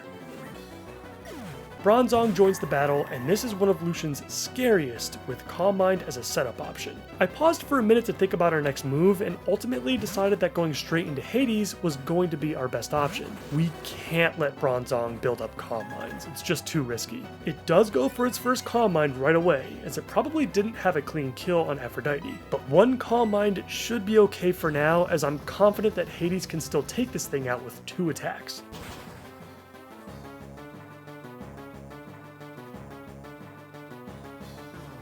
We are going to have to deal with that Earthquake, though.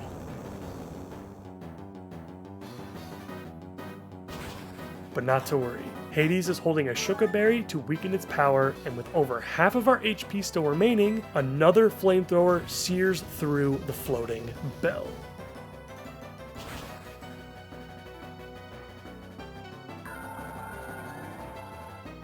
The fast and powerful Alakazam is up next, and even though Hades here is EV trained in speed, he is of the relaxed nature, unfortunately, and that means we are definitely slower here. I am not interested in having Hades take a Focus Blast, so I switch into Dionysus next to soak up the damage.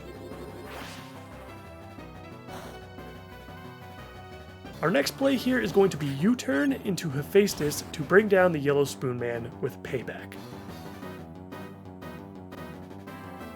Or Dionysus can take Alakazam down by himself. Welcome back, dude. Not only does Alakazam go down, but the effects of U-turn still go off. And since Lucian is now down to his final Pokemon, Hades can come back into this fight for free and finish what he started.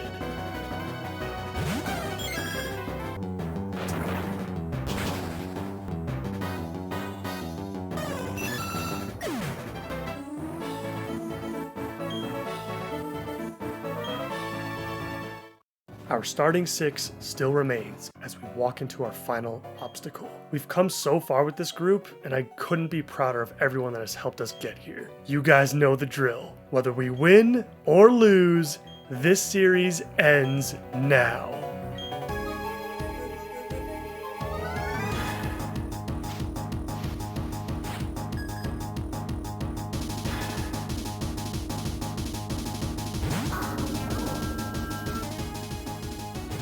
Spiritomb is up first as always, and if you've seen my other Gen 4 playthroughs so far, you know how much I struggle with this thing. I've given Hades the tall task of removing this Geist with what will hopefully be only 2 flamethrowers.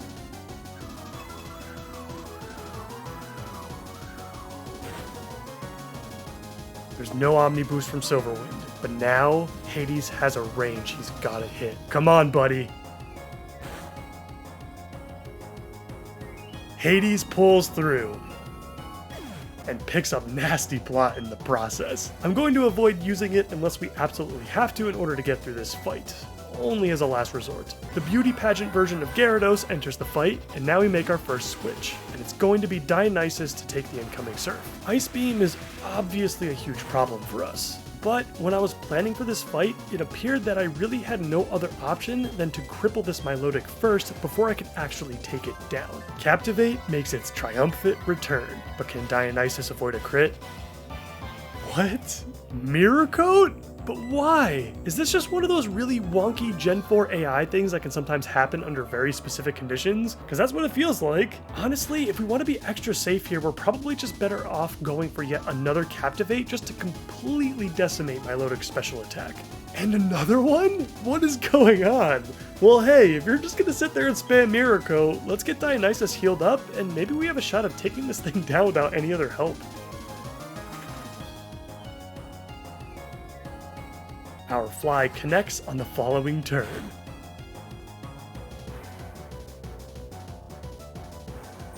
No.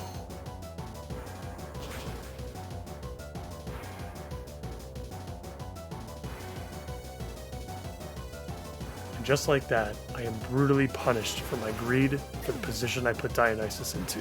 I let you down, buddy. You were awesome, dude, and I thank you for helping us get this far. Our girl is up next. Let's finish this, Zeus.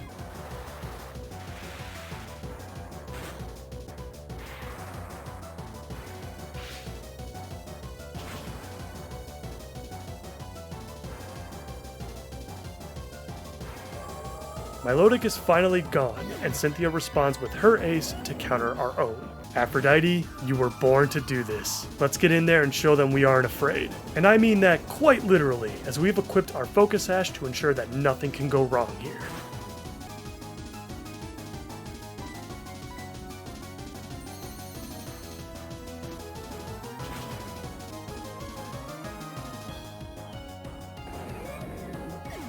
Garchomp has fallen, and now it's Lucario's turn to try to make things difficult for us. And boy does he succeed in that department. Hephaestus makes an appearance to soak up the incoming damage, and then we aim to take our chances with Hypnosis. If we want to keep everyone alive, there just isn't a very clean way to deal with this Lucario, without risking a death to a critical strike. The Aura Sphere deals a massive amount of damage despite our defenses.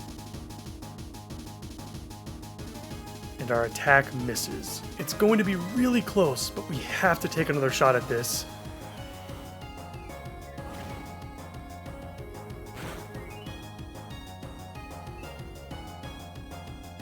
Still nothing. Damn. We're probably better off at this point using Payback or Psychic, I guess. There's nothing else we can do. I'm sorry, Hephaestus. Your sacrifice will not be forgotten. Wait a second.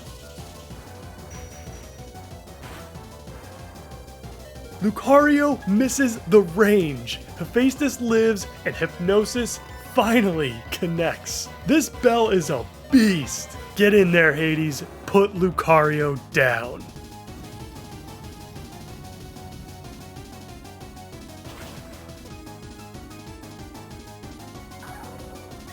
With Togekiss now in the fight, Demeter makes her champion battle debut, and after an initial attack, we get hit with a vicious Air Slash. A crit could have definitely done us in there, but thankfully she's able to pull through and dish out some serious damage of her own. Expecting another Air Slash, we switch into Zeus once again to take the incoming strike. She then sets up a Protect so we can see what we're dealing with.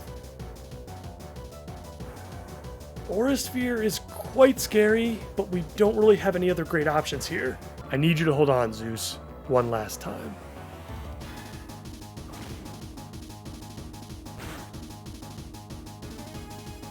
And she does. Shoot that thing out of the sky.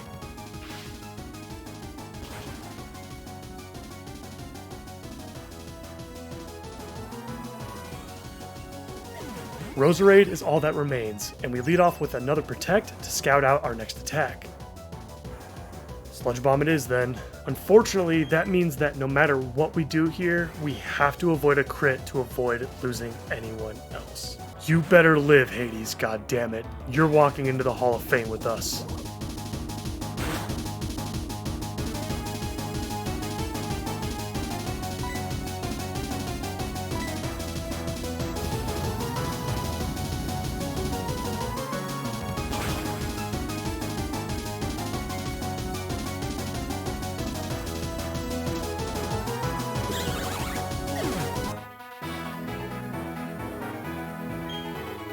And with that, this series is now over. Another fantastic playthrough is in the books. This run was an absolute blast, and the nicknames worked out super well. I grew very attached to each of our team members in different ways, and I hope you guys did as well. And now, I just want to take this time to thank you for all of your support. Not just for this series, but for the channel as a whole. Your supremely kind comments, personal stories, and excellent feedback are all things that I'm extremely grateful for. Thank you so much for being a part of this. That's it from me. I'll see you next time.